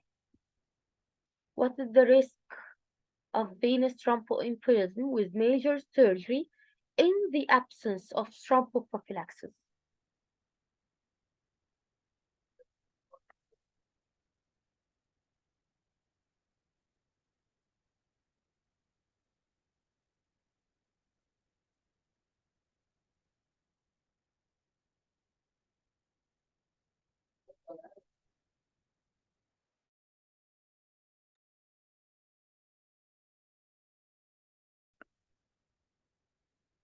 Okay, here we are. We have this very important talk article, thromboprophylaxis in gynecology. For us, for part 1, I need you to remember those numbers. So I will maximize my screen. If you want to take a screenshot, you can. The hospital-acquired thrombosis, we said up to half of them, 50 to 60%. Okay? Without thromboprophylaxis, the incidence of DVT in major abdominal surgery up to 40%. Okay, up to 40%. Excellent, doctor. I think somewhere. The risk of VTE following surgery exists for the first 12 weeks. This is also a question. The likelihood of admission, it's going to be the greatest in the first 6 weeks, just like postpartum period. Just like the postpartum period. Here we have, this is not in the talk article, but I combined it for you. The incidence of VTE in pregnancy, postpartum, much higher, almost more than the double. Okay, here was the COC, and by the way, this came to part 2 in the last exam, so why not it can come to you. Anything in the epidemiology can come. And outside pregnancy, it's 1 to 5 in 1,000. Outside the years of pregnancy. okay, not in the reproductive age. This is the incidence of VTE. Can anyone remember the lifetime risk?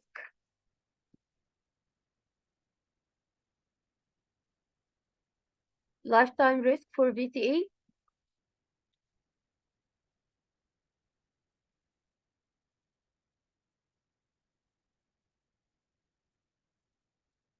I had just said it. Yet 1 in 20. 1 in 20.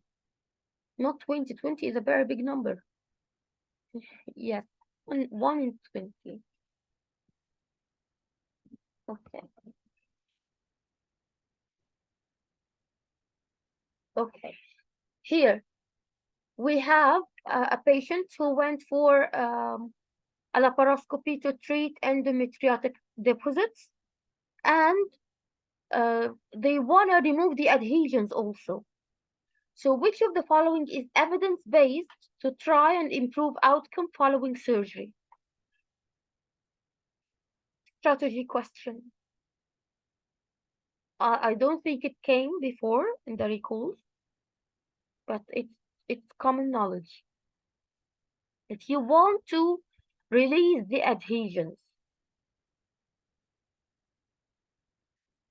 I think they have put the answer in the scenario. Yes, if you want to do much easier release of adhesions or adhesion lysis, you are going to use anti-adhesive agents, right? Okay, this one. 26 years old woman, diagnostic laparoscopy, and 4 days later, she came back with vomiting, abdominal pain, rigors. What is the most important diagnosis of exclusion?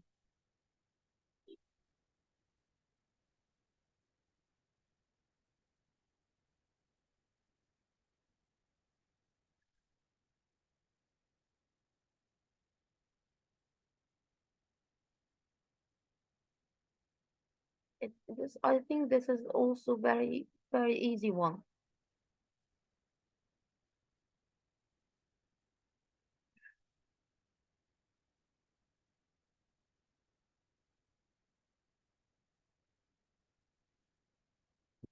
Okay, she had done diagnostic laparoscopy, okay? And it would be really great to revise the complications after laparoscopy. Yeah, it's very easy here. She's having vomiting and abdominal pain, and the most common organs that can be injured during diagnostic laparoscopy, it would be vascular injury, then bowel injury, specifically small bowel injury, because this is where we insert the primary trocar. Okay, this is going to happen while you are inserting your primary trocar. I wanted to show you the video and revise over. Let's see if we have time. We can go through the steps of diagnostic laparoscopy. Okay, again, consent advice. Diagnostic laparoscopy is having the following risks. Which one is true?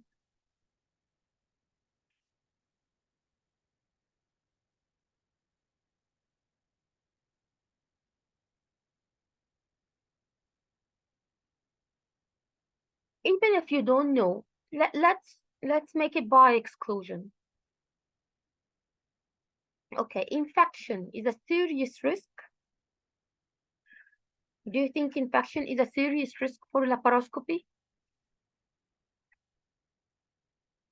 No. Okay, shoulder tip pain is a rare risk during diagnostic laparoscopy.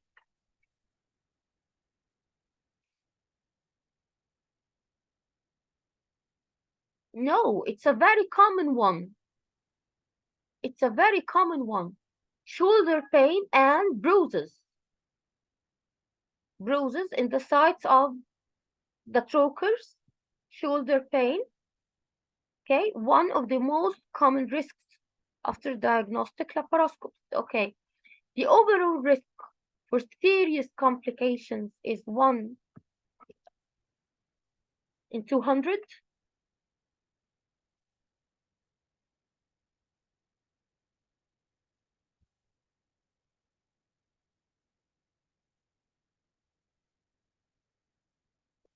So what do you think the right answer is?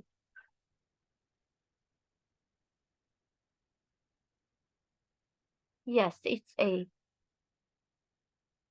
And well, if we have time, I should open the consent advice with you. Okay, you can. I will show you something, guys.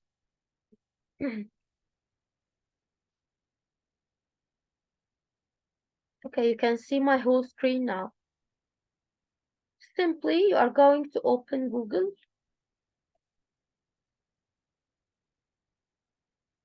Okay, and right here, consent advice,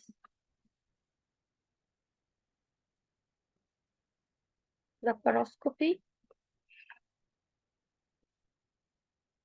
or consent advice RCOG, and they are going to show you all consent advices.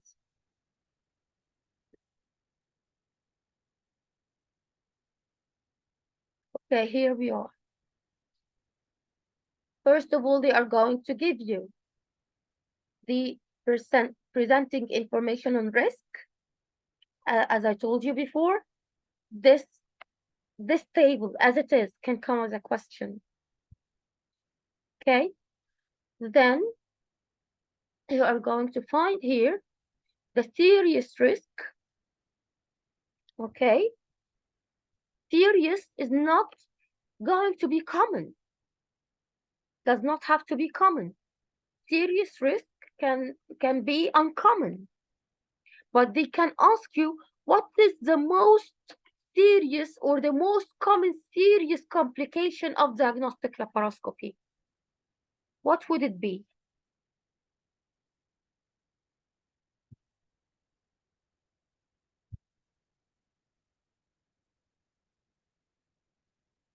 Vascular injury, yes. Yes, excellent. Vascular injury. So, yeah, it is uncommon. Okay. However, it is the most serious one. And this dog article, guys, the nerve injury or vascular injury, okay, or ureteric injury are all of them are very important for part 1. Here, the death is 3 to 8 in 100,000, very rare. Okay, let's see the frequent risk. Bruising, shoulder tip pain, wound gapping, infection in the site of the trochleus. Yes, those are the frequent risks. Okay, but not severe infection. Okay, not abdominal infection, not something that can cause pyrexia and rigors for the woman. Okay, here we have bowel, bladder, or any organs can be affected, of course. Okay, but when we talk about bowel injuries, those are the most one can be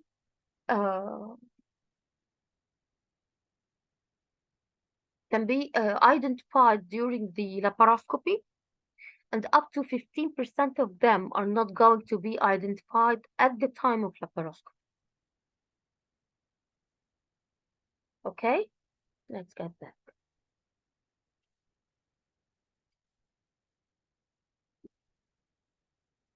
Okay, here, so A is the correct one. Next. Okay, here. They want to know if you know the basics of laparoscopy. Which one of the following techniques should be employed to reduce entry-related laparoscopic injuries when performing a diagnostic laparoscopy?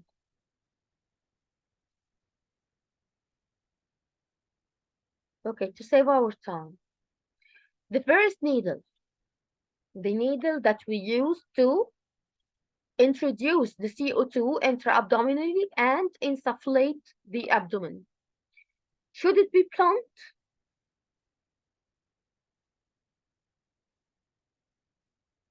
Of course not. It should be sharp to give us easy introduction of the needle, okay? And without much force. So this is wrong. Okay, Trendelenburg tilt. Trendelenburg tilt is going to be used, but in second step, not while introducing the ports, sorry.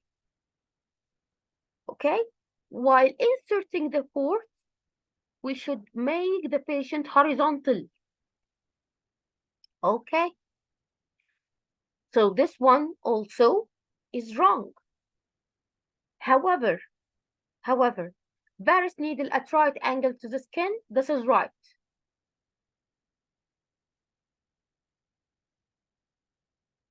Okay, this is right.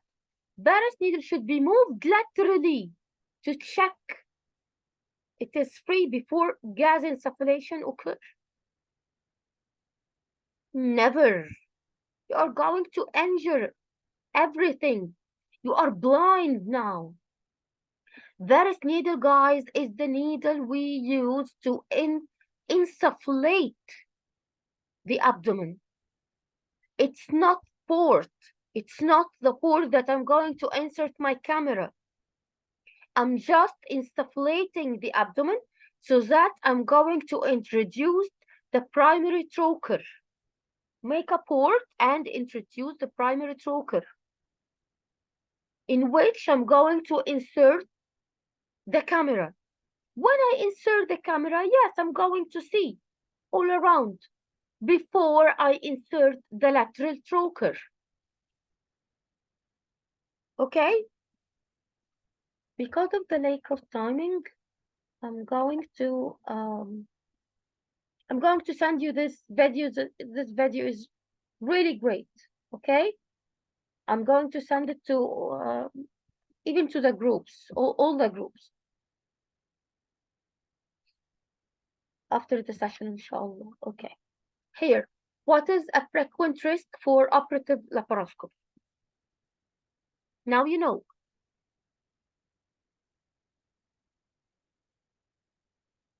Yes, wound bruising. Excellent. Okay, here, a very long scenario, but we don't need all this. You had 2 failed attempts to insert varus needles through the umbilicus. Okay? So now, we try to enter the varus needle through the umbilicus to do the insufflation, but here is the skin. We insert the varus needle here. This is the umbilicus. We insert it at the base of the umbilicus. Inside the umbilicus. Okay. We enter. You should hear 2 clicks. Okay. You should hear 2 clicks. One with the skin and the other one with the peritone. You failed. You have failed to do this. We have alternative point. Okay, we have alternative point for varus needle. What is this alternative point?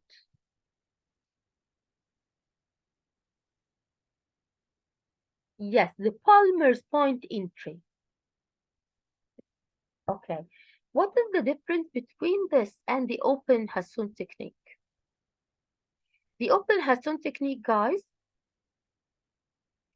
is really good, okay? And we use it for some patients like the very obese or the very thin. Okay, but when you want an alternative point for varus needle, for the entry, you can use the Palmer point entry.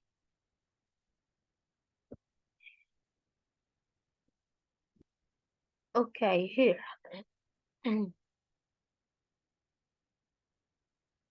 You perform direct entry using optic you are seeing here now, okay? Optic trocar and insufflate the abdomen, okay? And after introducing the second report, you noticed loss of new peritoneum. Something is not going correctly. The CO2 is escaping. Why?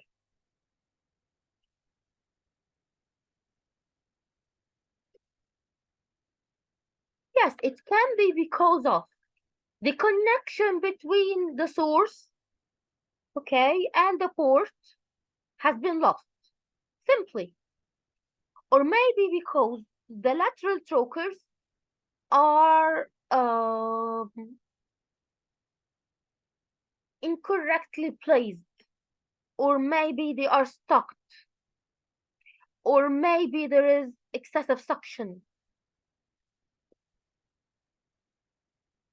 okay, or maybe because the CO2 tank is empty, simply. Right? So D is the most appropriate next action before I adjust the insufflation or abandon the procedure or what. All of those are. Yes, I'm going to avoid excessive suction, but this is an upcoming step, not now. Okay. What is the risk for major complication during laparoscopic surgery? Do you remember? It's uncommon.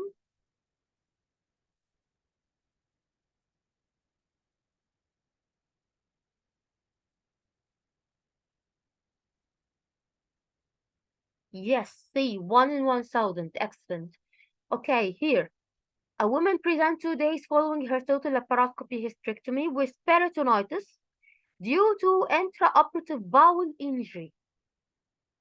The majority of bowel injury at laparoscopy occurs when?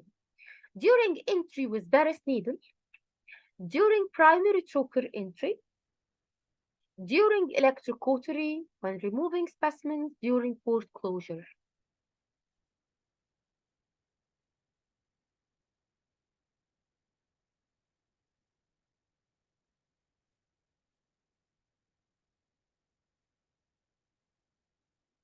Do you remember?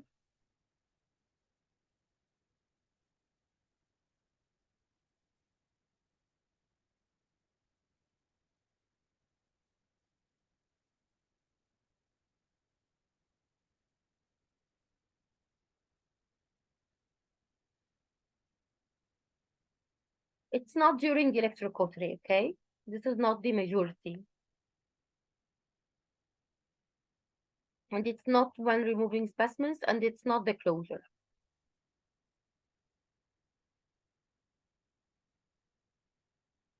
When can you injure the bowel?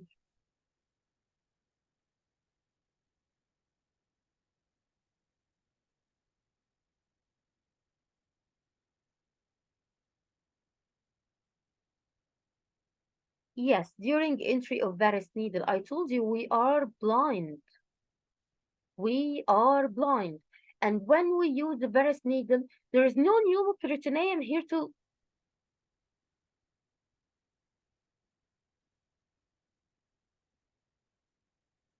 make a space between the needle or the port and the organs.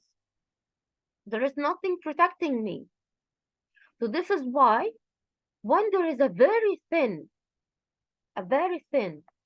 patient, for example, she's really have a low PMI, and I'm really scared that when I'm inserting the Barrett's needle, I'm going to injure something below, whether it's the bowel or aorta or whatever.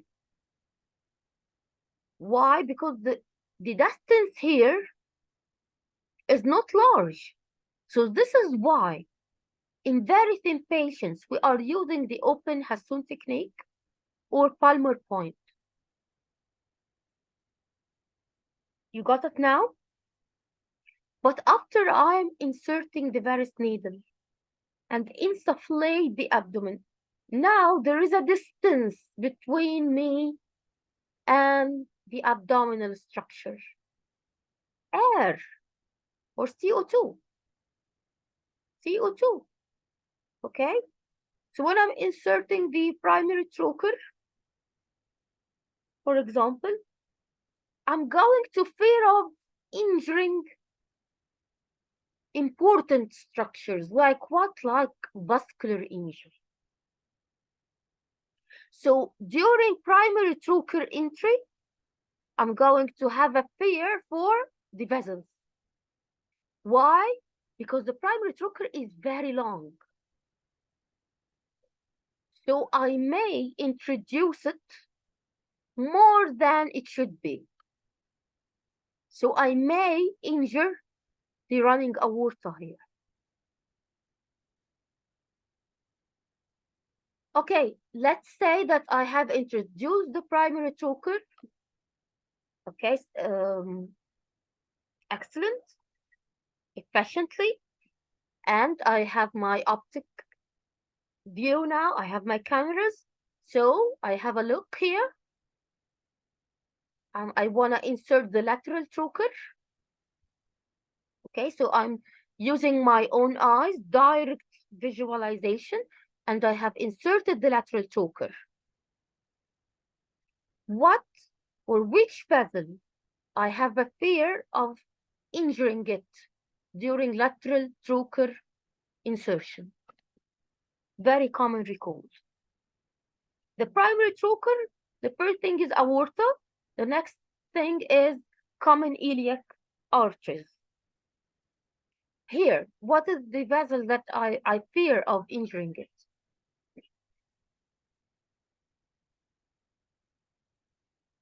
I hope that this means inferior epigastric. Yes, excellent.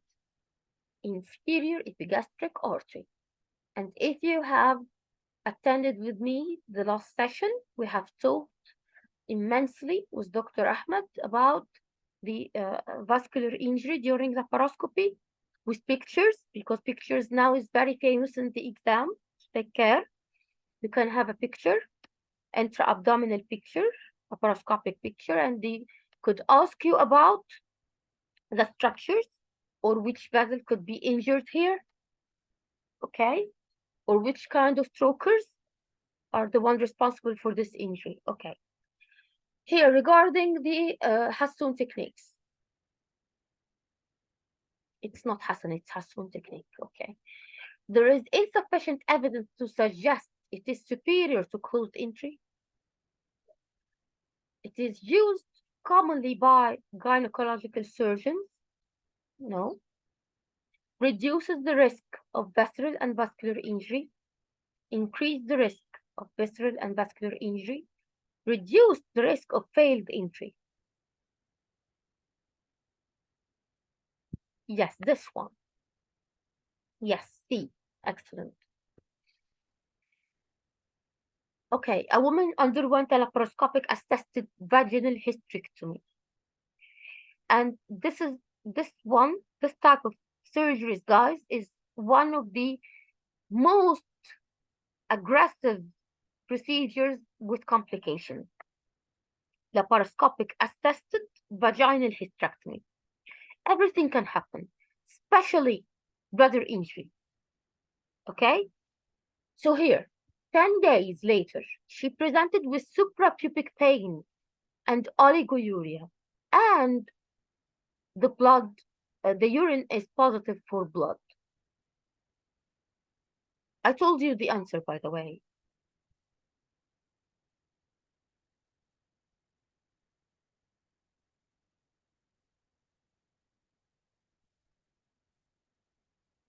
Yes, I told you the most common complication with this operation, with this kind of approach, is bladder injury. Okay? This is also mentioned in the talk article. Compared to open surgery, laparoscopy has the following recognized advantages. Can we tick? Yes. Superior view for operating surgeon and assistant, reduced intraoperative blood loss, less pain, shorter postoperative stay, quick recovery, reduced adhesion formation, and of course you can take images and videos also for recording or training purposes. Okay, now the palmar point.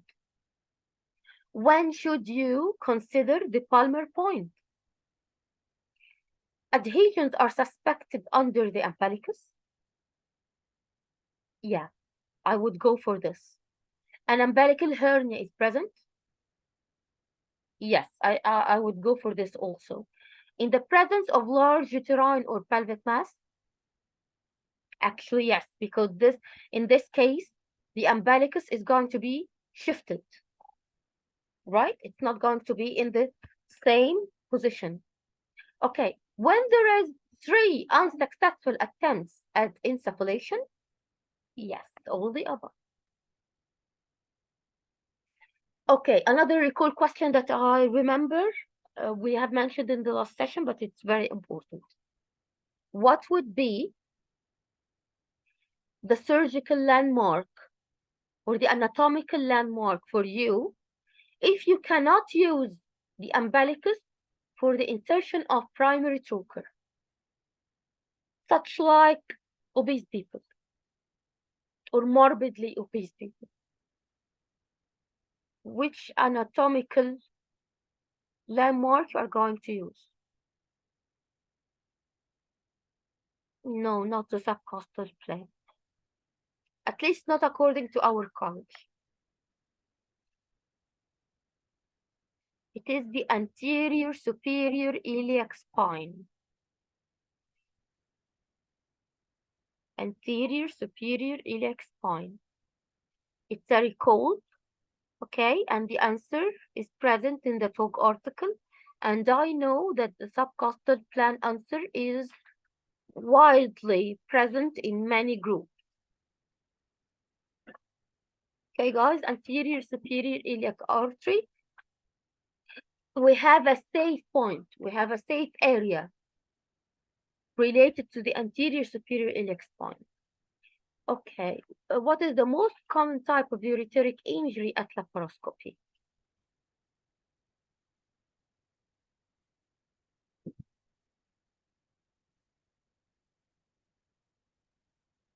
Transection, yes. Transection, excellent. Okay. Incidence of injury to the inferior epigastric artery during laparoscopic surgery.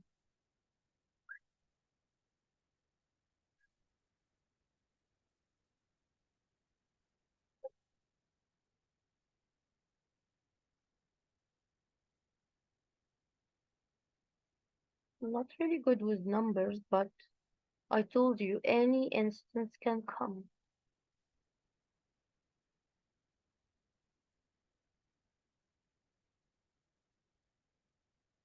Okay, it's a good opportunity to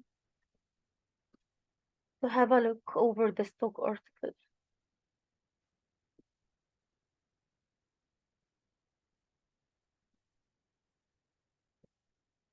I'm going to end with it.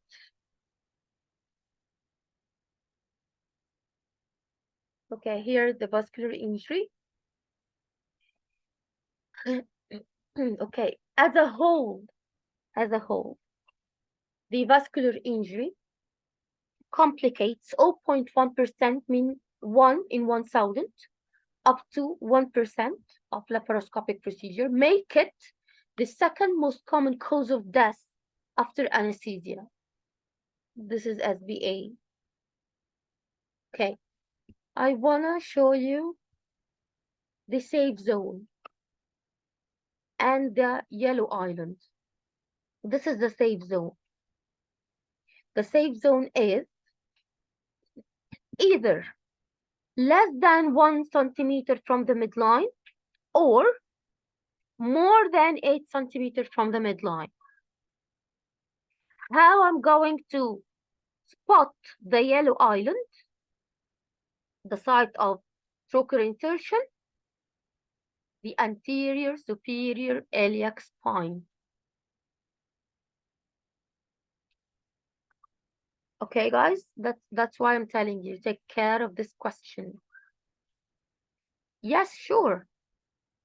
To our group. I'm sorry, I cannot send it to the public group. So I'm going to send it for sure to our private group.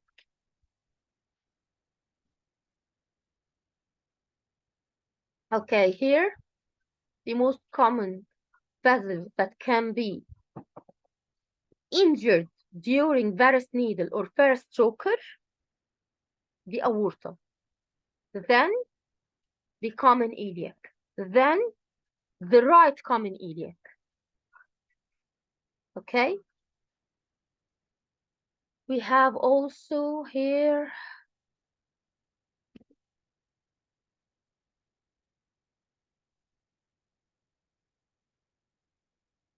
okay.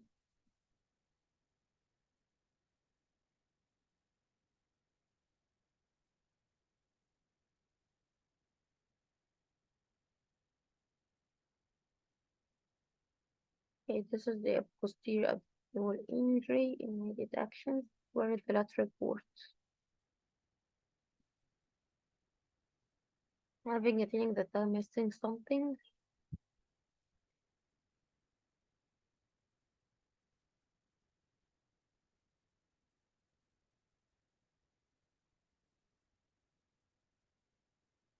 Okay, this is the inferior epigastric. Yes, here. By the way, this picture came before in the exam. Okay, and they are going to ask you what would be the vessel that is commonly injured during lateral port insertion. Yes, Dr. Samuel, yes, for sure. It's already uploaded in your course directory, but I'm going to send it to the group. I can send you the talk article, Dr. Asma. We have a talk channel summaries. Thank you. Yeah, and it's available for everyone. It's available for everyone now. I can send you the link. No problem. Thank you. You're welcome. Okay, so here this picture came before, and they labeled the inferior epigastric, and they asked you about the name of the vessel that is commonly encountered during lateral port insertion. Okay? I feel that we have taken so much time, and I know we are not done.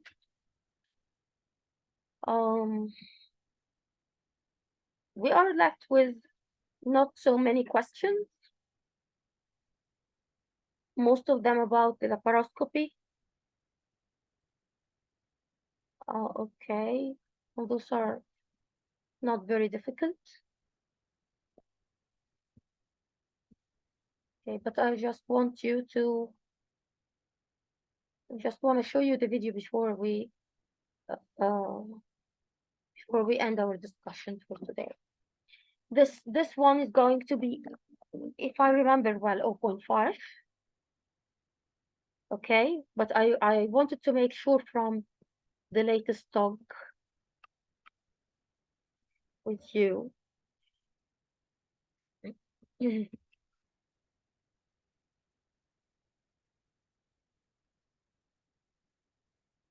let's see the video, and I'm sure, inshallah, laparoscopy is not going to be very hard for you.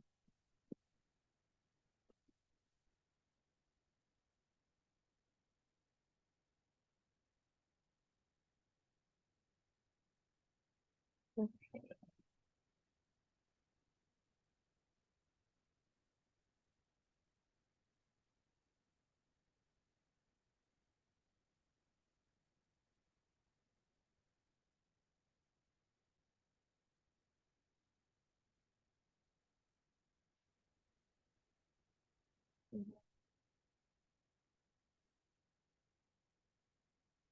I'm going to make sure of the incidence, guys, because I think it raised up to 2%.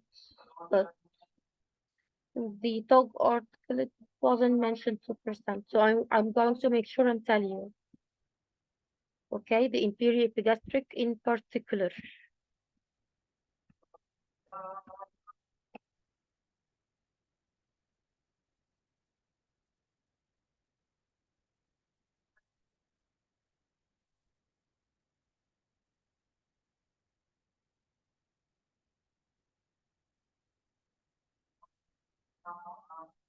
Okay.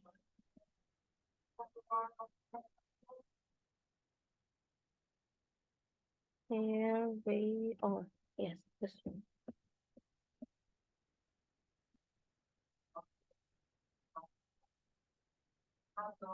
Mm.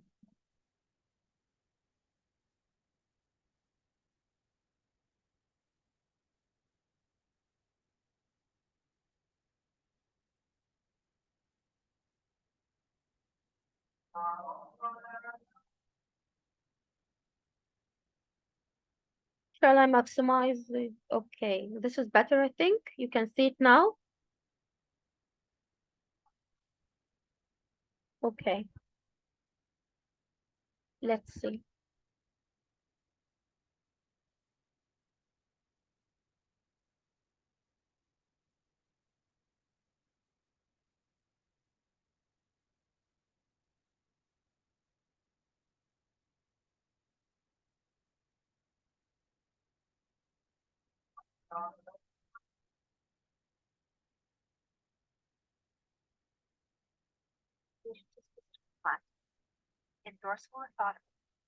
Can you hear her or shall I comment? Pay attention and tell me if you can hear the voice of the video. Both arms tucked at her sides. A foaming catheter is inserted to empty the bladder. The most common use technique for establishing the appearance is closed entry or Barrett's needle technique. A 10 mm skin incision made in the esophagus. In a patient with a normal BMI, to avoid the bifurcation of the great vessel, the Barrett's needle is inserted at a 45-degree angle. In a patient with an elevated BMI, a 90-degree angle is used. This is what we do in our college, guys. 90-degree Barrett's needle. Okay, 90-degree Barrett's needle. And when you insert the trocar, you are going to be as 0 degree as possible because you want to be as much as close or to proximity to the skin. Okay, you got the difference? Here, I want to be direct, sharp, focusing in one shot. I want to enter the umbilicus in one shot. The umbilicus is prone to the bifurcation.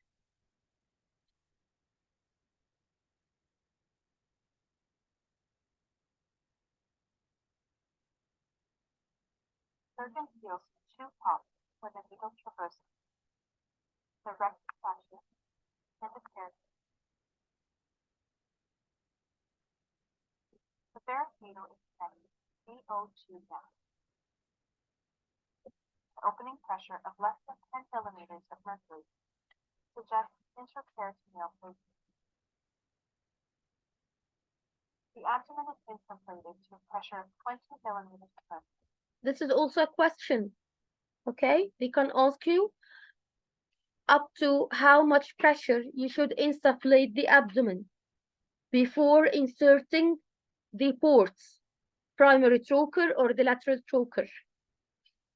20 millimeter HG.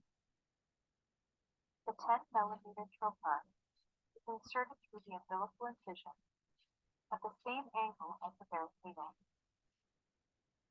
Depending on the size of the laparoscope in the case, a 5 millimeter trocar can be used instead.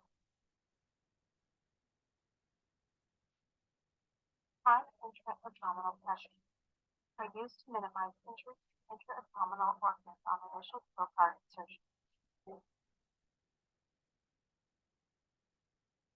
Intraperitoneal placement. Confirmed with the laparoscope. The site of entry is inspected. Once correct entry is established, reset pressure is turned down to 15 millimeters of mercury. Another question. CO2 gas tube connected to the port. After you have inserted the primary trocar, you are going to reduce the pressure to 15. Then you are going to lift your patient in Trendelenburg position. In deep Trendelenburg position to allow rapid to place intra-abdominal content out of the pelvis. During repositioning, the sacral pulmonary is for entry. An alternative location for peritoneal entry is at Palmer's Point. Palmer's Point is 2 centimeters below the costal margin, the mid-clavicular line on the left-hand side. This can be a question also. Palmer's Point The site of Palmer's Point. Women require midline laparoscopy to avoid adhesion at the umbilical. Pelvic pathology that extends to or above the umbilical. There is one patient where the bifurcation is close to the anterior abdominal wall, or after several failed attempts at umbilical entry. In order to avoid injury to the stomach, orogastric or nasogastric tube is placed to decompress the stomach.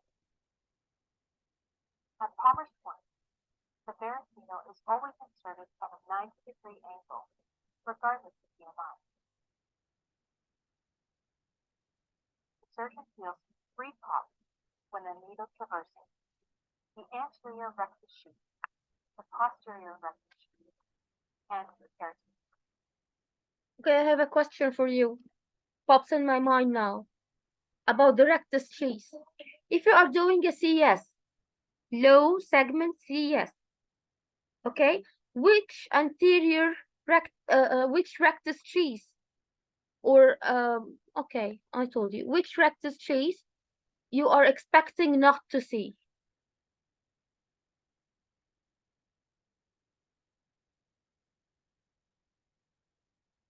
Yes, the posterior one, because it's not going to be there, right?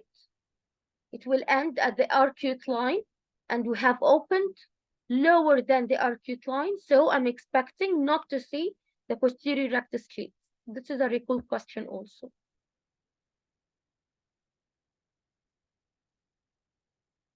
A different method for achieving pneumoperitoneum, the open entry, or hacking technique. A 10 millimeter linear skin incision is made at the umbilicus. The subcutaneous fat is secured off of the rectus fascia. The fascia is rasped with 2 trocar clamps and incised sharply. The peritoneum is identified, rasped, and entered sharply. So we are opening it with our own hands under visualization. And the fascia and peritoneum are tagged with a delayed absorbable suture to allow closure at the end of the case. The blunt patent trocar is inserted, and the fascia sutures are secured. CO2 gas is used to insufflate the abdomen with 15 millimeters of mercury. Intraperitoneal placement is confirmed with the laparoscope. Same like before. The accessory parts are placed under direct visualization. This is very important, and it can come also as a SBA. The laparoscope. The lateral ports always are inserted under visual, The accessory parts under direct visualization, not blindly. infiltrate the skin of the peritoneum to With local anesthetic. We already had the camera here. Accessory ports take place to the left and or right lower quadrant.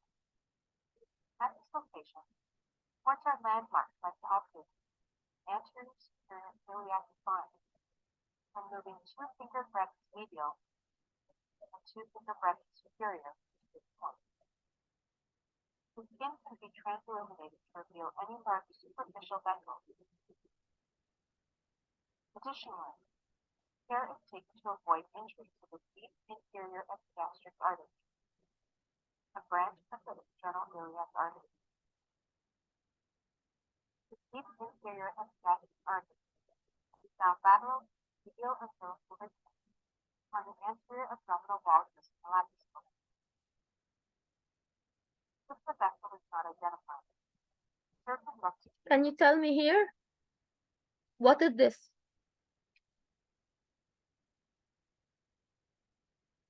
If this is the uterus, okay, and this is a round ligament, what is this?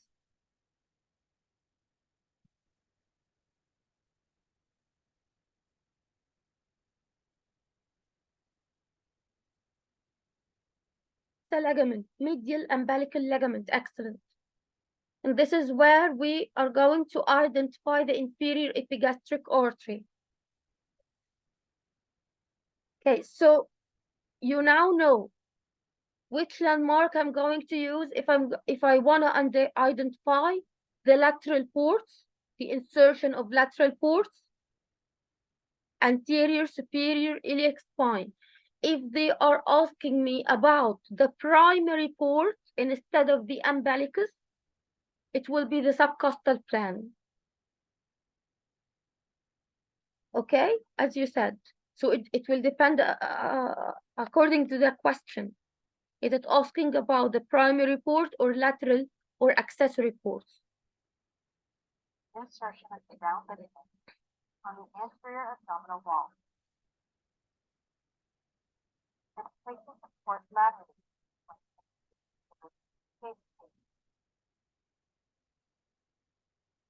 Under direct visualization.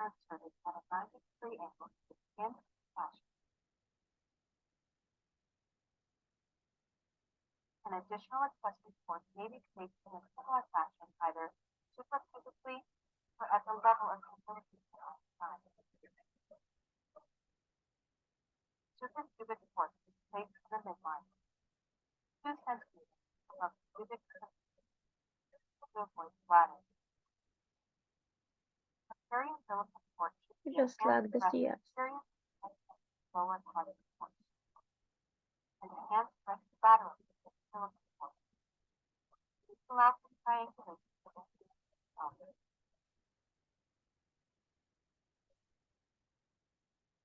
Okay.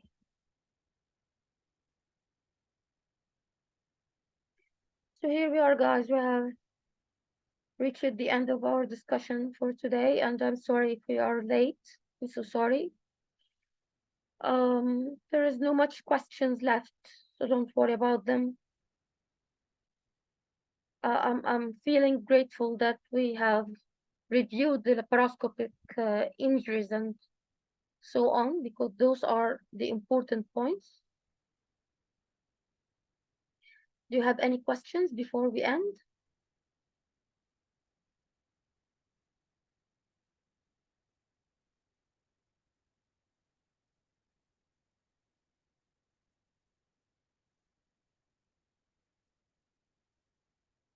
Can anyone answer this question?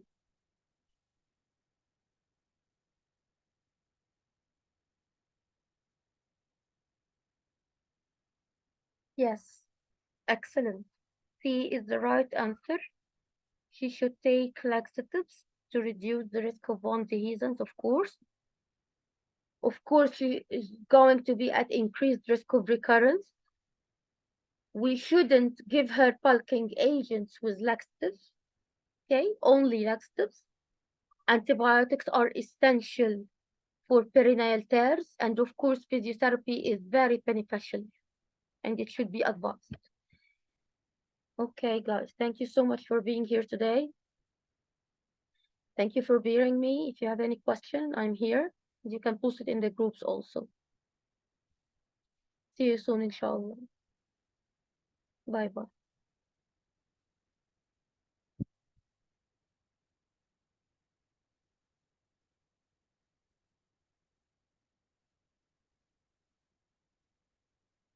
Thank you.